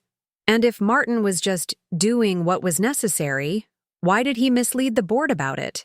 Caleb had no good answer for that. After a moment of glaring, he asked, "So what? Happens to me now? Am I getting fired because I'm his nephew?" The vulnerability beneath his anger was suddenly apparent. Despite everything, I felt a twinge of sympathy. Caleb was out of his depth, a pawn in Martin's game just as I had been, albeit a more privileged one. "That's not my decision," I said honestly. "But if I were you, I'd focus on demonstrating what value you can actually bring to the Atlantic. Your connection to Martin isn't an asset anymore, but that doesn't mean you can't prove your worth independently." Caleb seemed surprised by the advice. He studied me for a moment, then nodded slightly before walking away without another word. By 5 p.m., I was mentally exhausted from the day's events and the constant questions from colleagues. I had maintained a professional demeanor throughout, neither confirming nor denying my role in the investigation, but the emotional toll was significant. I was preparing to leave when my phone buzzed with an email notification from Horizon. Capital. We would like to extend an offer for the senior financial analyst position. The timing was almost comical. After a day of upheaval at Atlantic, Here was my clean exit opportunity, arriving precisely when Phillips had asked me to stay and help navigate the crisis. As I drove home, I called Olivia and filled her in on the day's events, including both Phillips' request and Horizon's offer. "So, what are you going to do?" she asked when I finished. "Take the new job or stay and help clean up the mess?" "I'm torn," I admitted. Horizon is exactly what I was looking for: a fresh start, better compensation, and growth potential. But there's something compelling about helping the Atlantic recover, even temporarily. Is it about redemption? Proving yourself to people who didn't value you before? I considered her question. Maybe partly, but it's also about all the people at the Atlantic who did nothing wrong. They don't deserve to lose their jobs because executives cooked the books. "You're not responsible for saving everyone, Alex," Olivia said gently. "I know, but I might be uniquely positioned to help right now." I paused. "What would you do?" "Honestly, I'd probably take the new job and move on," she said. "But I'm not you. You've always had a stronger sense of responsibility to others, even when they don't deserve it." Her observation struck me as profoundly true. Despite everything Atlantic's leadership had done, I still felt connected to the company and its people. "Whatever you decide," Olivia continued, "just make sure you're doing it for the right reasons. Not out of obligation or guilt or some need to prove your worth." "That's good advice," I said. "Thanks for listening. It helps to talk it through." "Anytime," she replied. "And Alex, I'm proud of you for standing up for what's right, regardless of what you decide next." After we hung up, I sat on my balcony with a glass of whiskey, watching the city lights emerge as dusk settled. My life had transformed dramatically in just 24 hours. The company I'd devoted 7 years to was in turmoil. The career path I'd been denied was suddenly irrelevant, and I faced a choice between a fresh start and a challenging responsibility. My phone buzzed with a text from Phillips. "No pressure, but the forensic team would appreciate your insights tomorrow if you're available. Compensation for the interim role would be $35K above your current salary, effective immediately if you accept." The figure was substantial, more than the deputy CFO role would have paid, ironically. But money wasn't the deciding factor. The real question was what path would allow me to look back on this chapter of my life without regret. As I contemplated my decision, another text arrived, this one from Diane. "Whatever you did, thank you. Just heard from James Rivera that without the evidence you provided, the company might have collapsed within months. You saved a lot of jobs today, including mine." And there it was, the perspective I needed. This wasn't about Martin or Caleb, or my stolen promotion anymore. It was about something larger than my personal grievances. I texted Phillips back. "I'll be there tomorrow, 8 a.m. Then I opened the email from Horizon Capital and began drafting a respectful decline. Some choices in life define us more than others.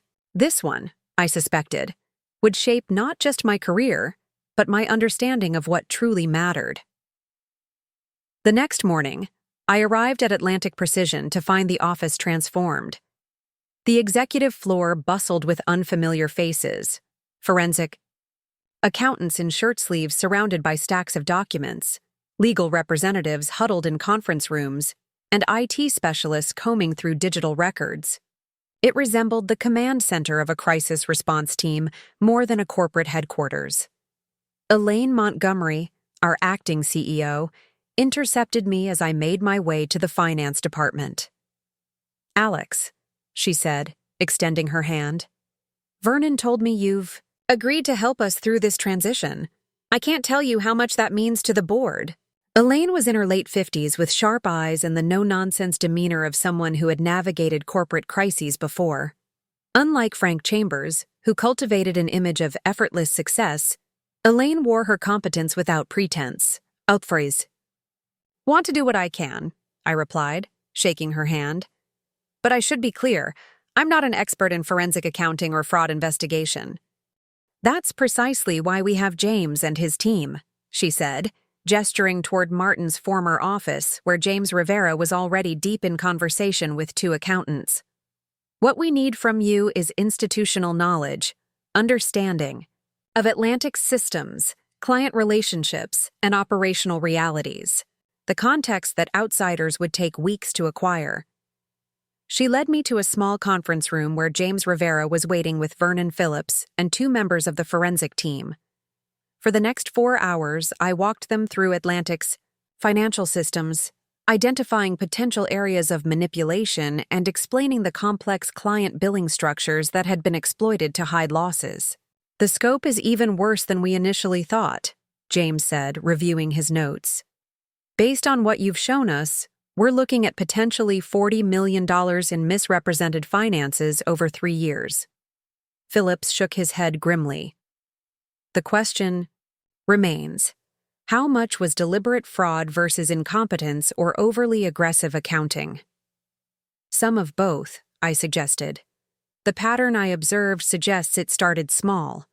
Optimistic revenue recognition, delayed expense reporting. But as those problems snowballed, the manipulation became more deliberate and sophisticated. Classic slippery slope, James agreed. They crossed the line gradually, making each subsequent deception easier to justify. By lunchtime, I had a clearer understanding of my role in the investigation. I would serve as a bridge between the finance department and the forensic team, helping interpret Atlantic's records while assisting Elaine in maintaining operational stability. The arrangement would likely last 3 to 6 months, after which the company's future would depend on what the investigation revealed. As I left the conference room, I passed Caleb in the hallway. He was carrying a box of personal items, his expression a mixture of anger and defeat. "They're moving me to a cubicle in operations," he said without preamble. "Interim assignment while they evaluate my qualifications." I nodded, unsurprised. "Could be worse. At least you weren't suspended." "Yet," he added bitterly. "Everyone's looking at me like I was in on it. Like I knew what my uncle was doing." His frustration seemed genuine. Despite his arrogance and unearned promotion, Caleb might truly have been ignorant of Martin's financial manipulation. "Did you?" I asked directly. "No," he exclaimed, then lowered his voice. "Look, I know you think I'm just some nepotism case. And yeah, Martin pulled strings to get me the job, but I never knew about any fraud. He just told me Atlantic needed fresh approaches, that the old guard was too conservative." I studied him for a moment. "For what it's worth, I believe you. Focus on learning operations from the ground up. Prove you can add value without your uncle's protection. It might be the best thing that could have happened to your career long term." Caleb looked surprised at the advice. "Why are you helping me? After everything—" "I'm not doing it for you," I clarified. "Atlantic needs everyone contributing their best right now, including you, if you're capable of it." He considered this, then nodded.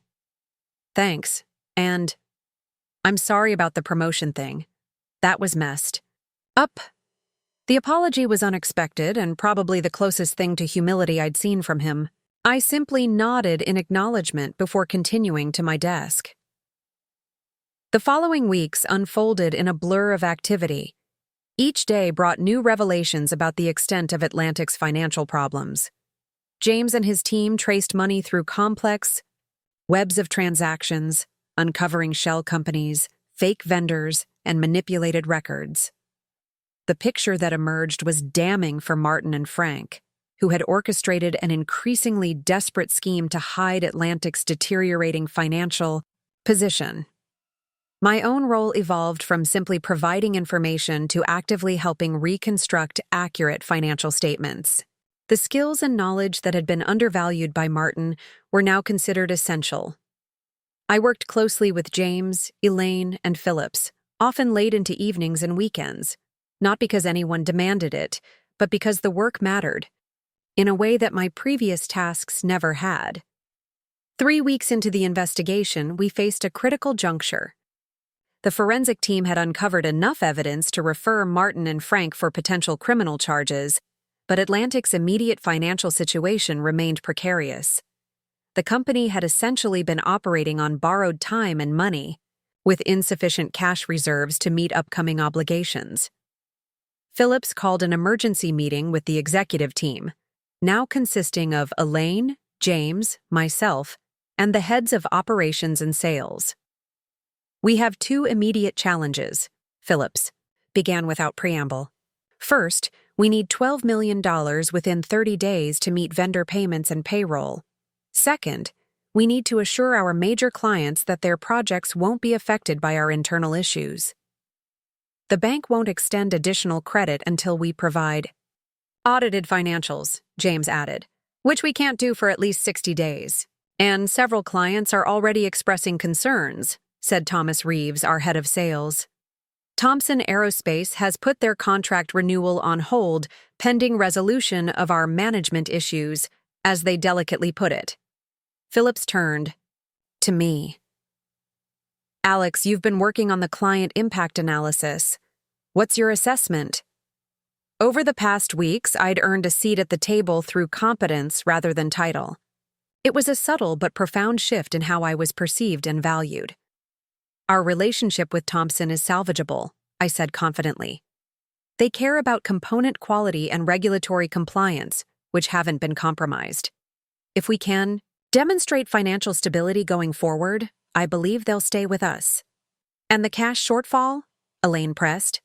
"We have 3 viable options," I explained, distributing the analysis I'd prepared. 1. Asset liquidation. We sell the unused manufacturing facility in Cleveland. 2. Accelerated collections on the Westfield account, which is 60 days ahead of delivery schedule, but contractually allows for progress billing. 3. A short-term bridge loan from private investors rather than institutional lenders. The room fell silent as they reviewed my analysis, which included detailed projections for each scenario. "This is impressive work," Phillips acknowledged. "The manufacturing facility sale makes the most sense strategically. We've been carrying that overhead with minimal utilization." "The only catch is timing," I pointed out. "A proper sale would take months, but we need funds within 30 days. "What if we don't sell outright?" suggested Elaine. "What about a sale-leaseback arrangement with an option to repurchase? That could be executed much faster." The discussion continued, with each option dissected and refined. By meeting's end, we had a viable plan to address the immediate cash crisis without triggering mass layoffs or contract cancellations. As we gathered our materials to leave, Phillips asked me to stay behind. "You've proven invaluable these past weeks," he said once we were alone. "The board has taken notice." "I'm just doing my job," I replied. "No, you're doing considerably more than your job," Phillips corrected. "You're helping save this company after its leadership failed spectacularly. That deserves recognition." He slid a folder across the table. "This is a formal offer for the permanent position of Vice President of Financial Strategy, reporting directly to whoever becomes the permanent CEO. The compensation package reflects the level of responsibility." I opened the folder to find an offer letter with a salary nearly double my previous compensation, plus equity options and performance bonuses. "This is very generous," I said, genuinely surprised by the magnitude. "It's commensurate with your value to Atlantic," Phillips replied, though I should mention that the position comes with certain challenges. The company will be under intense scrutiny for the foreseeable future. Rebuilding our reputation will take years, and there's no guarantee we'll survive as an independent entity long term. "I appreciate the transparency," I said. "Take some time to consider it," Phillips suggested. "This isn't a decision to make on the spot." That evening, I met Olivia for dinner at a quiet restaurant downtown. Our 3rd dinner together since the investigation began. What had started as friendly catch-ups had gradually evolved into something more, though neither of us had explicitly defined it. "They offered me Vice President of Financial Strategy," I told her after we ordered. "Permanent position, substantial raise, Direct board access. That's incredible, Olivia said, her smile genuine. Quite a turnaround from a few months ago. It's ironic, I agreed. Everything I thought I wanted, the title, the compensation, the recognition is now being offered because I stopped chasing those things and did what I believed was right. Are you going to accept? I hesitated. I'm not sure. Atlantic faces an uphill battle. The company might not survive in its current form. That sounds like a challenge you might enjoy, Olivia observed. You seem more engaged with your work now than you ever did before, even when you were working those crazy hours for the promotion. Her insight struck me as profoundly true. The past month had been exhausting but fulfilling in a way my previous years at Atlantic never were. I was using my skills to solve real problems, not just to impress superiors or check boxes for advancement. Maybe that's it, I reflected. Before, I was working for a promotion. Now I'm working for something that matters. Olivia reached across the table, taking my hand. Whatever you decide, I'm proud of you. You stood up for what was right when it would have been easier to walk away. Her support meant more than she knew. I couldn't have navigated this without you, I admitted. You've been my sanity check through all of it. Does this mean we're officially dating again? She asked with a teasing smile. I'd like that, I said, realizing how much I'd missed her steady presence in my life. Though I promised to be more present this time. I'll hold you to that, she warned, but her eyes were warm. The next morning, I arrived at the office to find an unexpected visitor waiting near my desk. Thomson Aerospace's CEO, Howard Gunderson. He was engaged in conversation with Elaine, but broke off when he saw me. There's the man I've been asking about, Howard said, extending his hand. Elaine tells me you're the reason Atlantic hasn't completely imploded. That's an exaggeration. I demurred, shaking his hand. It's been a team effort. Not according to my sources, Howard said. I understand you were the one who uncovered the financial issues and brought them to the board? I glanced at Elaine, who nodded slightly in encouragement. I identified some concerns and felt obligated to report them, I acknowledged carefully. Well, that took guts, Howard said approvingly, especially when your boss was involved in the problems. I was just doing what I thought was right, I said, the phrase becoming something of a personal mantra. Howard turned to Elaine. Could I borrow Alex for about 30 minutes? I'd like to discuss our contract situation privately. Of course, Elaine agreed. Use my office. Once settled in Elaine's office, Howard got straight to the point. Thomson has concerns about the Atlantic's stability, as you can imagine. We've put our contract renewal on hold while we evaluate options. Understandable, I said. But I believe we can address those concerns if you're willing to hear our plan. That's why I'm here, Howard confirmed. But before we get to that, I want to be direct about something. You impressed me during our past collaborations, Alex. You know our requirements better than anyone at Atlantic, and you've always been straight with us even when the news wasn't good. I nodded, waiting for him to continue. If Atlantic can't right the ship, Thomson would be interested in bringing you on board directly, Howard said. We need someone with your expertise and integrity in our financial operations. The offer caught me off guard. Thomson Aerospace was substantially larger than Atlantic, with global operations and a sterling reputation in the industry. A position, there would be a significant career advancement. I appreciate the vote of confidence, I said carefully. But right now, my focus is on helping Atlantic navigate this situation successfully. I believe we can stabilize and continue serving Thomson with the quality and compliance you expect.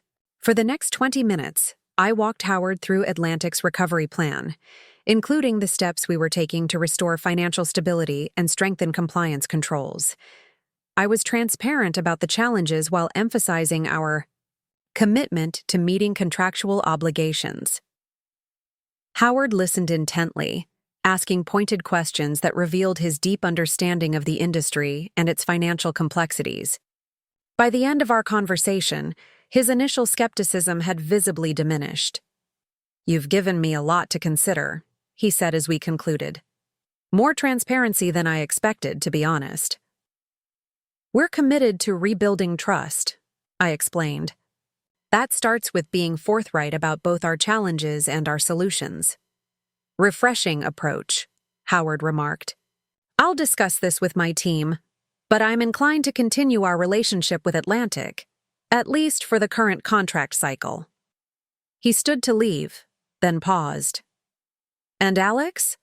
My offer stands, regardless of your decision about Atlantic. People with your skills and character are rare in this industry. If you ever decide to make a change, call me directly." After Howard left, I found Elaine waiting anxiously near my desk. "How did it go?" she asked. "I think we've saved the Thompson contract. At least for now," I reported. "They need reassurance about our financial stability, but they value the relationship and product quality." Elaine's relief was palpable. "That's crucial. Thompson represents almost 20% of our revenue. Losing them would have complicated our recovery significantly." "Howard also offered me a job," I added. "Said they'd be interested if things don't work out here." Elaine nodded thoughtfully. "Not surprising. Your stock has risen considerably these past weeks. I expect you'll have more offers coming." "Speaking of which," I said, "I've decided to accept the VP position Phillips offered. Assuming the offer still stands."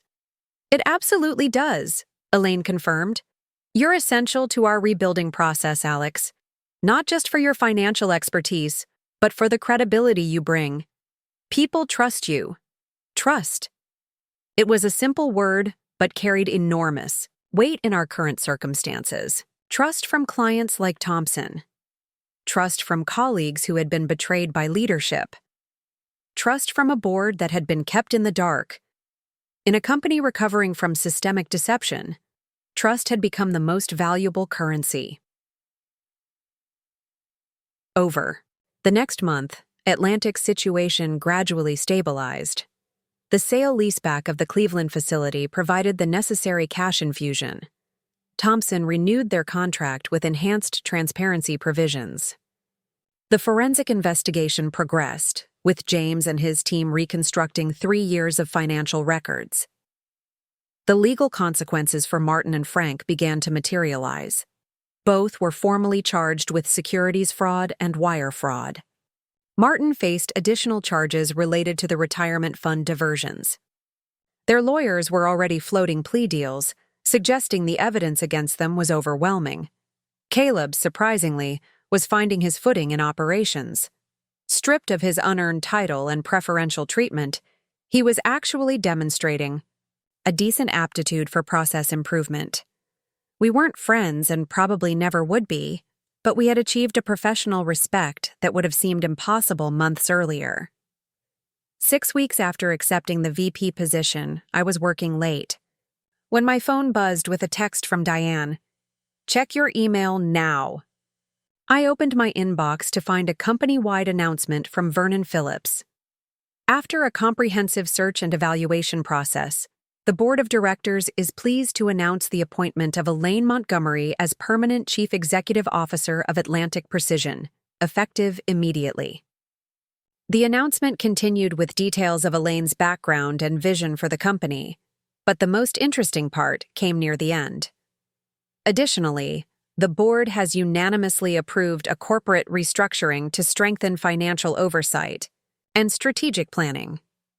Effective immediately, Alex Reynolds will assume the role of Chief Financial Officer, with expanded responsibilities including financial strategy, compliance, and investor relations. I stared at the screen in disbelief. Chief Financial Officer, the position Martin had held, the role that oversees all financial operations for the entire company. Not Deputy CFO or Vice President, but the top financial position reporting directly to the CEO and board. My phone rang, Phillips calling. "I assume you've seen the announcement," he said when I answered. "Yes," I managed. "I'm surprised." You shouldn't be, Phillips replied. You've essentially been performing the role for weeks. This just makes it official. But I've never held an executive position before, I pointed out. The board is taking a significant risk. Less risk than continuing with conventional thinking that led us into this mess, Phillips countered. Atlantic needs leadership that values integrity over expediency, transparency over impression management.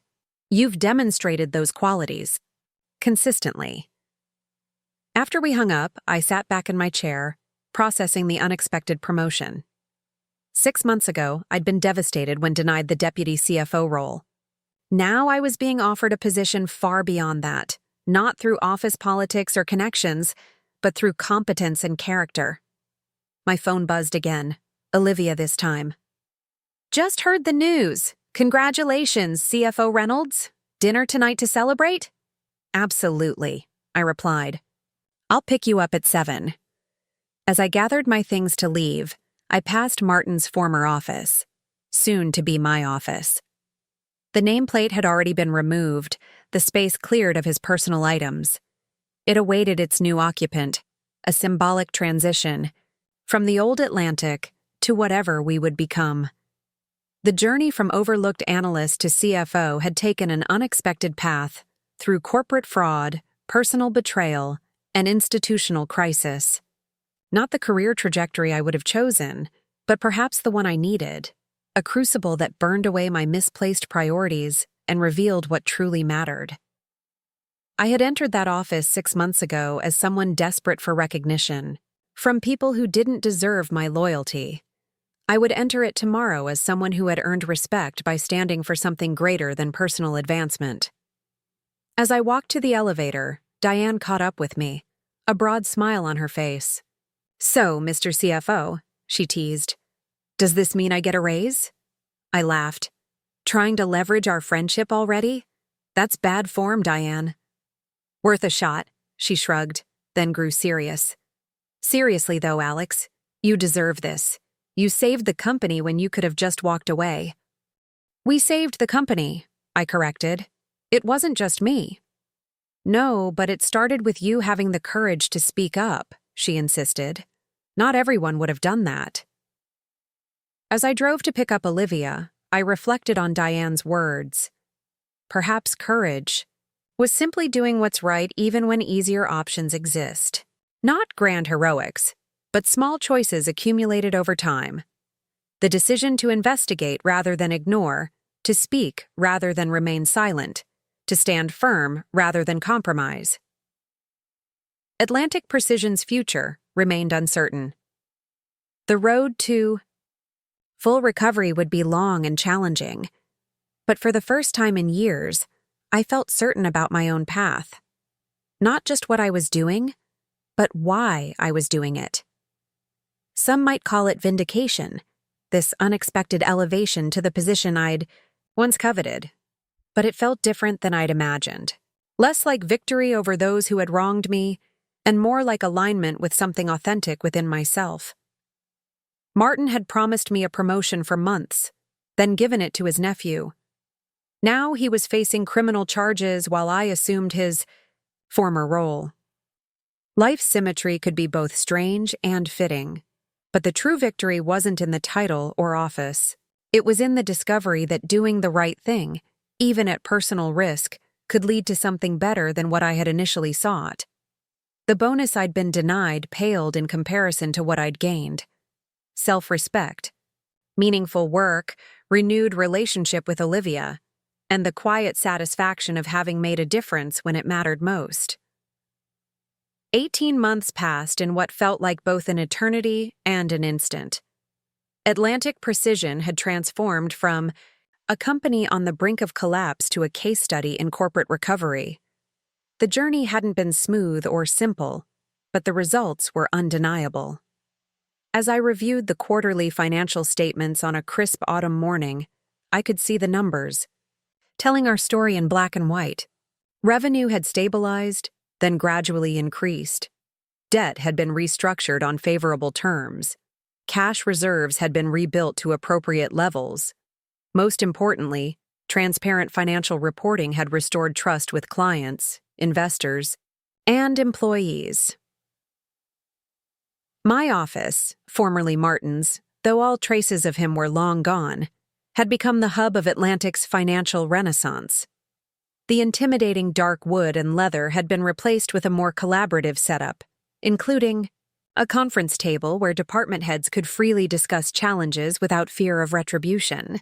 The glass walls remained, but now they represented transparency rather than surveillance. Elaine Montgomery appeared in my doorway, coffee mug in hand. After 18 months as CEO, she had settled into the role with a natural authority that never relied on fear or favoritism. "Ready for the board presentation tomorrow?" she asked, taking a seat at the conference table. "Just putting the finishing touches on the financial projections," I confirmed. "But the story is good.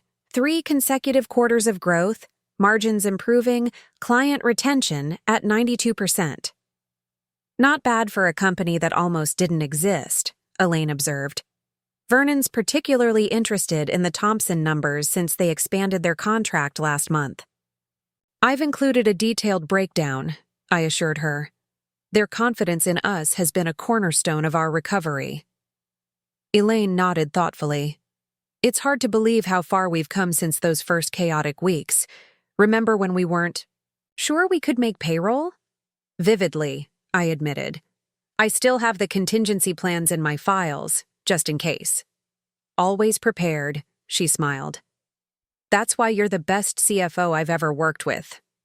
The compliment still felt strange sometimes. My meteoric rise from overlooked analyst to C-suite executive had happened out of necessity rather than design. There had been a steep learning curve, executive leadership courses, middle-of-the-night panic about major decisions, the weight of responsibility for hundreds of livelihoods. But I'd grown into the role, discovering capabilities I hadn't known I possessed. "By the way," Elaine continued, "I had lunch with Howard Gunderson last week. He mentioned that Thompson is planning to acquire Meridian Systems. Their main competitor," I noted with interest. "That would give them market dominance in aerospace components and create integration challenges they're not fully prepared for," Elaine added.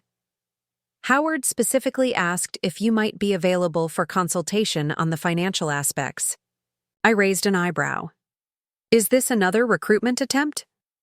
"Probably," Elaine acknowledged, "but it's also a legitimate need.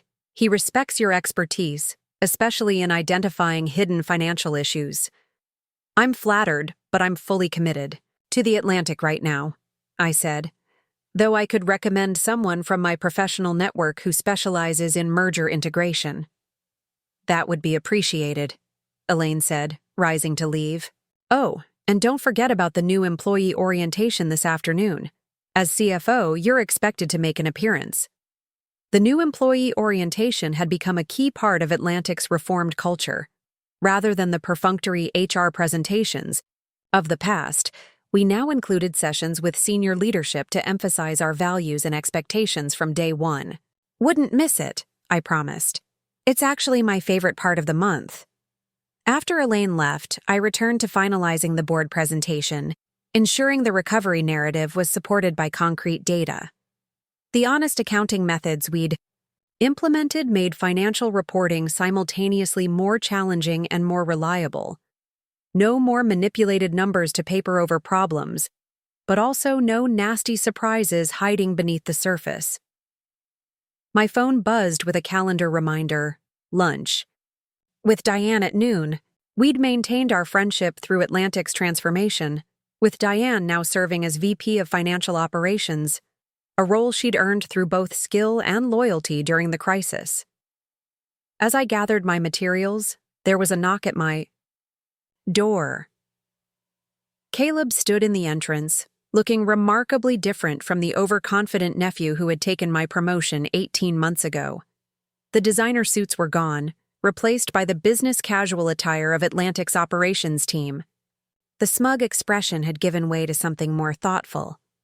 "Got a minute?" he asked. "For my favorite process improvement manager?"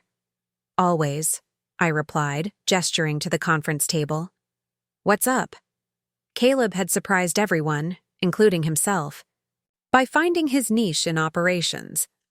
After his humbling reassignment, he'd actually listened, learned, and gradually demonstrated genuine skill in streamlining manufacturing processes. 6 months ago, he'd earned a promotion to manager based solely on performance metrics, no family connections involved. I wanted to give you a heads up before the board presentation, Caleb explained. The new inventory management system has created some temporary inefficiencies in the Cleveland facility. Nothing catastrophic, but it will affect this quarter's numbers from that location. In the old Atlantic, this kind of issue would have been hidden or minimized. In our reformed culture, it was brought directly to leadership for transparent disclosure. Appreciate the warning, I said. Time frame for resolution? 2 weeks max, Caleb assured me. We've identified the bottleneck and have a solution in testing now, but I didn't want you blindsided by the variance. I'll include it in the presentation with your projected resolution date, I told him. The board appreciates honesty about challenges as much as achievements these days. Caleb nodded, then hesitated as if wanting to say something more. It's my uncle's sentencing hearing next week, he finally said, his voice quieter. Martin Wilson had eventually pleaded guilty to multiple fraud charges, though with considerable negotiation to reduce his potential prison time. Frank Chambers had made a similar plea, with both men ultimately acknowledging their roles in Atlantic's financial manipulation. I heard, I replied carefully. Are you planning to attend? I'm not sure, Caleb admitted. Part of me feels obligated since he's family, but another part feels like I need to maintain distance, professionally speaking. It was a complex situation. Despite everything, Martin was still Caleb's uncle, and family ties weren't easily severed. But Martin's actions had nearly destroyed Atlantic and had initially tainted Caleb's reputation by association. That's a personal decision only you can make, I said. But if it helps, Atlantic's recovery speaks for itself now. Your contributions stand on their own merits. Attending a family member's hearing doesn't change that. Caleb seemed to appreciate the perspective. Thanks. That actually helps.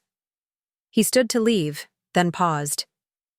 You know, a year and a half ago, I would have bet anything that we'd end up bitter, enemies after everything that happened. Life takes unexpected turns, I observed. Yeah, he agreed. For what it's worth, I'm glad it turned out this way instead. You've been fair. More than fair, considering the circumstances. After Caleb left, I reflected on our unlikely professional relationship. We weren't friends in the traditional sense, but we'd developed a mutual respect that seemed impossible during those tense early days. His journey from entitled nepotism case to capable manager paralleled Atlantic's larger transformation. Painful, but ultimately constructive. At noon, I met Diane at our usual lunch spot, a small cafe equidistant from our respective offices. The board presentation looks solid, she said after we ordered. 3 consecutive growth quarters makes for a compelling recovery story. With appropriate caution about ongoing challenges, I added. I've learned the danger of overly optimistic projections. A valuable lesson courtesy of Martin Wilson, Diane quipped. Speaking of whom, did you hear he's likely getting 4 years? Eligible for parole in 2, apparently. Caleb mentioned the sentencing is next week. I nodded. Seems light considering the scale of the fraud. White-collar justice, Diane shrugged. At least he's facing consequences. That's more than happens in many similar cases. Our conversation shifted to more pleasant topics. Diane's upcoming vacation, my recent house purchase with Olivia, the company softball team that had somehow made the local corporate league playoffs despite our collective lack of athletic ability. Oh, before I forget, Diane said as we finished lunch, there's a rumor circulating that Vernon Phillips is planning to step down as board chairman next quarter. This was news to me. Source?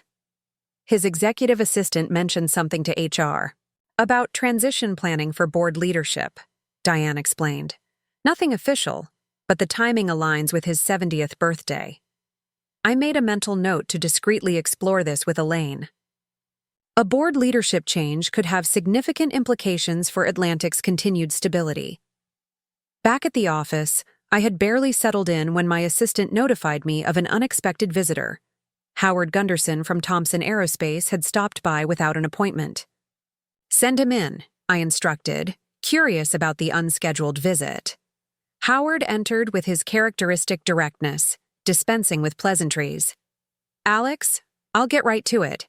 You've heard about our Meridian acquisition?" Elaine mentioned it this morning, I confirmed, gesturing for him to sit. "Congratulations. That's significant market consolidation, and a potential quagmire if we don't manage the integration properly," Howard said bluntly. "I need someone who can identify hidden financial landmines before we step on them. Someone who's proven they can recognize deception in financial reporting," Thompson has an excellent financial team, I pointed out. "They're good at standard operations," Howard agreed. "But they haven't experienced what you have.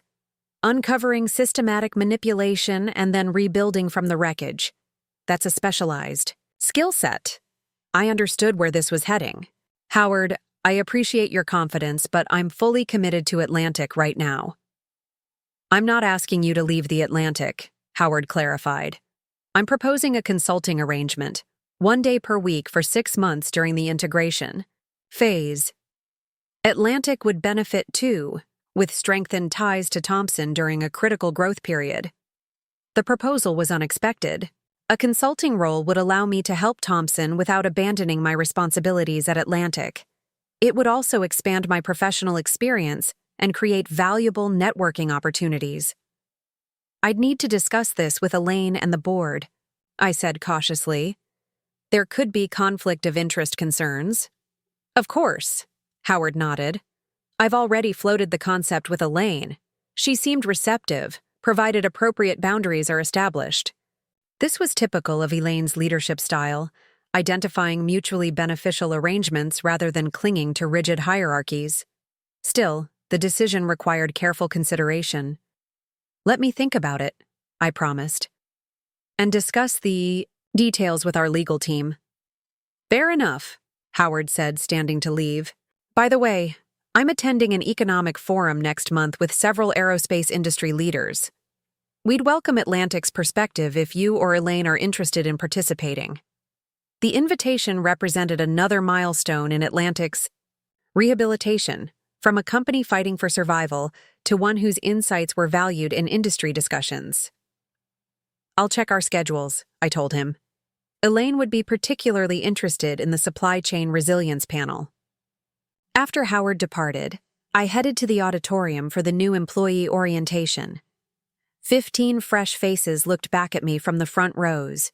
Engineers, accountants, sales representatives, all beginning their Atlantic journey at a very different company than the one I'd joined 7 years ago. "Welcome to Atlantic Precision," I began, setting aside my prepared remarks in favor of something more authentic. "My name is Alex Reynolds, and I serve as Chief Financial Officer. But more importantly, I'm someone who has experienced both the worst and the best of this company."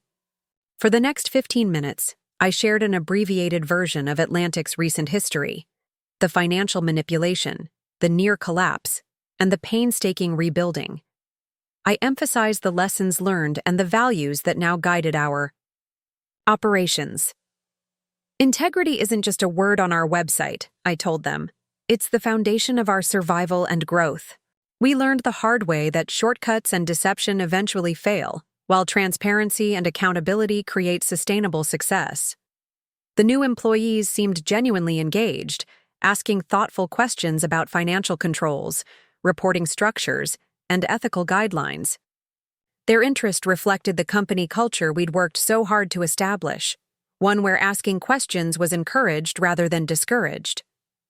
After the orientation, I returned to my office to find an email from Elizabeth Rivera, who had provided crucial legal guidance during the crisis and continued to serve as outside counsel for Atlantic. The subject line was simple: unexpected closure. Alex, the email read, I thought you might want to know that Martin Wilson has requested a meeting with you before his sentencing next week. He's communicated this through his attorney, with no specific agenda stated. You are under no obligation to accept, of course. Please advise if you wish to proceed, and we can arrange appropriate protocols. The request was unexpected. Martin and I hadn't spoken since the day of his suspension, 18 months earlier. What could he possibly want now, on the eve of his sentencing? I pondered the question through the remainder of the afternoon, weighing potential motives and outcomes. By the time I left the office, I had decided to accept the meeting, not out of obligation, but from a sense that proper closure might benefit both Atlantic's ongoing recovery and my own professional journey. You're considering meeting with Martin? Olivia asked that evening as we prepared dinner in our new home, a modest but comfortable house we'd purchased 6 months earlier. Are you sure that's wise? Olivia had been promoted to nurse manager at her hospital, her own career flourishing in parallel with mine. Our relationship had deepened through Atlantic's crisis and recovery, with a shared understanding that had been missing during our first attempt together. I think it's necessary, I explained, chopping vegetables while she prepared a marinade, not for him, but for me. To fully close that chapter before the next phase of Atlantic's evolution begins. Olivia considered this as she worked. Just be careful. Martin manipulated you for years. This could be one last attempt to justify his actions or shift blame. I'm aware of the possibility, I acknowledged. Elizabeth will be present, and the meeting will take place at the federal building under appropriate supervision. Then I trust. Your judgment, Olivia said. You've navigated worse situations successfully. The meeting with Martin was scheduled for Monday afternoon, 2 days before his sentencing hearing. The weekend passed quickly with final preparations for the board presentation, a dinner with friends, and Sunday morning hiking at a nearby state park. The balanced life I'd once sacrificed for a promotion that never came. Monday arrived with a sense of anticipation. The board presentation went exceptionally well, with Vernon Phillips specifically commending the transparency around both achievements and challenges. The board voted unanimously to approve our strategic plan for the coming year, including ambitious but realistic growth targets. At 3 o'clock, I met Elizabeth in the lobby of the federal building downtown. She greeted me with a professional handshake, though we'd developed a friendship through our shared experience of Atlantic's crisis. Martin's attorney says he's been reflective during pre-sentencing, Elizabeth informed me as we cleared security. But I'd maintain healthy skepticism about any apparent epiphanies. Noted, I said. I'm not expecting an apology or admission. We were escorted to a small conference room where Martin waited, accompanied by his attorney. The difference in his appearance was striking. The confident executive had been replaced by a subdued figure in a plain suit, his formerly immaculate appearance now slightly disheveled. The months of legal proceedings had clearly taken their toll. Alex, he said as I entered, rising halfway before his attorney placed a cautioning hand on his arm. Thank you for coming. You requested this meeting, I replied neutrally, taking a seat across from him. I'm here to listen. Martin glanced at his attorney, who nodded slightly. I wanted to speak with you before sentencing, he began, to provide some context that wasn't covered in the legal proceedings. I remained silent, waiting for him to continue. When I began manipulating Atlantic's finances, Martin said carefully, it wasn't with malicious intent. We had a bad quarter, several major contracts delayed simultaneously. I thought I could smooth the results temporarily until things improved naturally. It was the classic slippery slope narrative, a small initial deception that grew beyond control. Possibly true, but ultimately irrelevant to the harm caused. But things didn't improve, I observed. No, Martin admitted. Each quarter required more creative accounting than the last. Eventually, we were so deep in fictitious numbers that there was no path back to reality without triggering exactly what I'd hoped to avoid: a loss of confidence, contract cancellations, layoffs. His attorney shifted uncomfortably but didn't interrupt. "As for your promotion and Caleb's appointment," Martin continued, "that was personal weakness, not strategic. I was under immense pressure, and having family in a key position felt safer.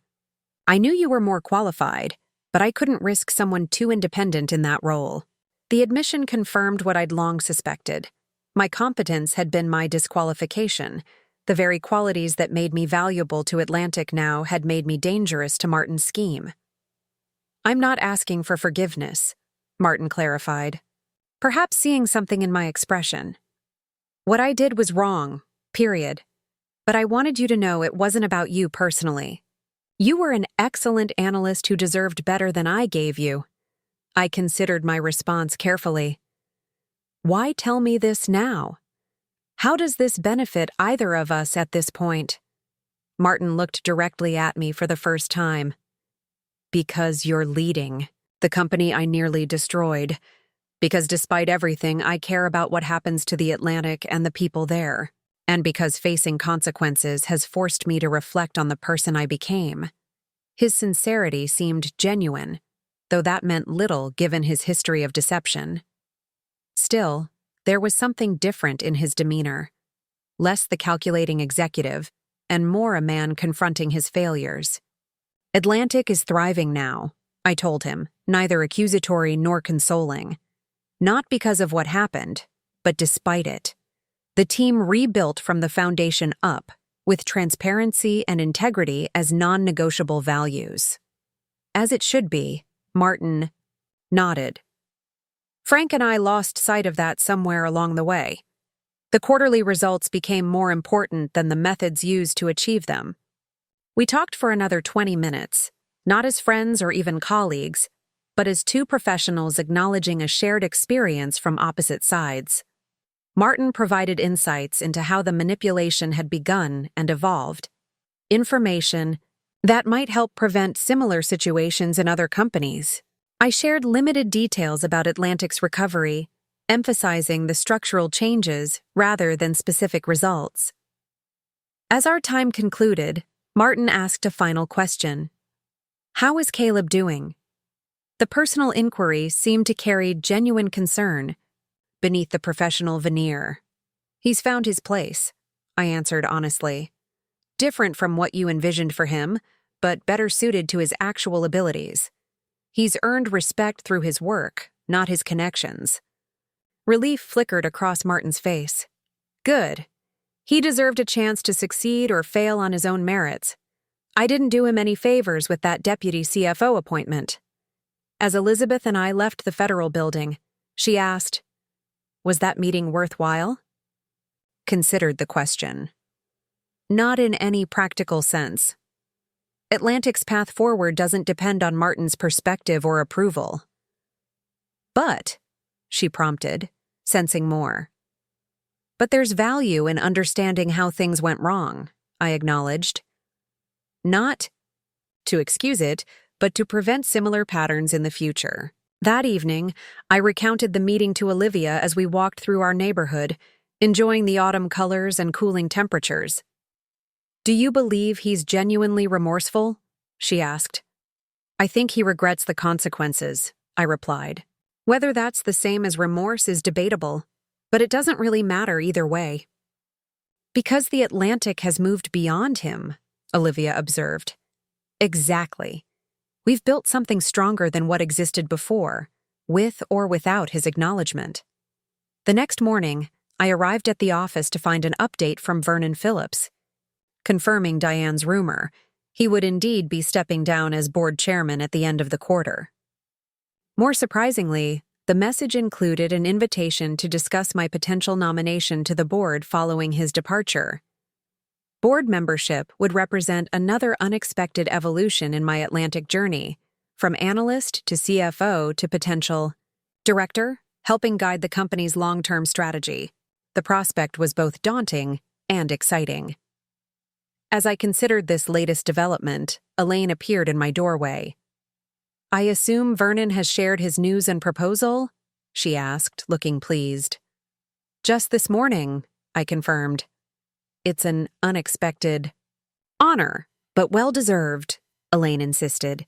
"You've earned the board's trust through both crisis and recovery. Your perspective would be invaluable as we enter the next growth phase." "I'll need time to consider it," I said. "Board service is a significant commitment, especially alongside CFO responsibilities." "Of course," Elaine nodded. "Though I should mention the board has also discussed transitioning your current CFO role to Diane over the next year, allowing you to focus on strategic initiatives as Executive Vice President, all contingent on your interest, naturally." The proposed career trajectory was far beyond anything I could have imagined when fighting for the deputy CFO position 2 years earlier.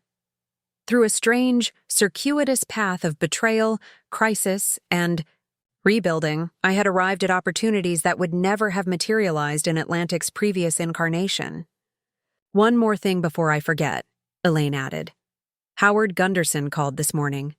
The Thompson board has unanimously approved your consulting arrangement, with all the ethical firewalls we discussed. They're particularly eager for your perspective on hidden financial risks in the Meridian acquisition." "I'll reach out to Howard this afternoon," I promised. After Elaine left, I stood at my office window, gazing out at the autumn landscape. The maple trees in the corporate park blazed with orange and red, their summer green transformed by seasonal change. Atlantic had undergone a similar transformation, painful but necessary, resulting in something more resilient and vibrant than before. My phone buzzed with a message from Olivia. "Dinner with my parents is still good for tonight? Dad's excited to hear about the board nomination. Mom says, 'Wear the blue shirt.'" I smiled at the reminder of how thoroughly our lives had integrated. The balance I'd once sacrificed for career advancement had been restored and strengthened through the very crisis that threatened my professional future. Later that afternoon, I was scheduled to speak with a business school class about corporate ethics and financial transparency. The irony wasn't lost on me. I'd become something of an authority on ethical leadership precisely because I'd witnessed the devastating consequences of its absence. As I gathered materials for the presentation, I reflected on the extraordinary journey of the past 2 years. Martin had promised me a promotion, then given it to his nephew. Now Martin was awaiting sentencing while I was being considered for board membership. The company he'd nearly destroyed through deception was thriving under a culture of transparency. And the career advancement I'd once pursued at the cost of personal relationships had arrived organically through integrity and perseverance. The lessons seemed both profound and surprisingly simple. Do the right thing, even when it's difficult. Value truth over appearance. Prioritize long-term integrity over short-term gain. Build relationships based on trust rather than utility. These weren't revolutionary insights, but they had been transformative in practice, for Atlantic, for me personally, and for everyone connected to our shared journey. As I prepared to leave, for the business school presentation, Diane stopped by with a final piece of news that brought everything full circle. "You'll never guess who just accepted a position at Meridian Systems," she said, leaning against my doorframe. "Jake Miller, the guy who was deputy CFO at Meridian Consulting when their financial scandal broke last year. Martin's former protege." I recalled, having followed the Meridian case with particular interest given the parallels to Atlantic's situation. "The very same," Diane confirmed. "Word is he's being positioned as a financial strategist to help with the Thompson acquisition." The similarity to Caleb's initial position at Atlantic was striking. "Does Howard know about his background?" "Apparently not," Diane replied. "At least not the full story." I nodded, making a mental note for my first consulting session with Thompson.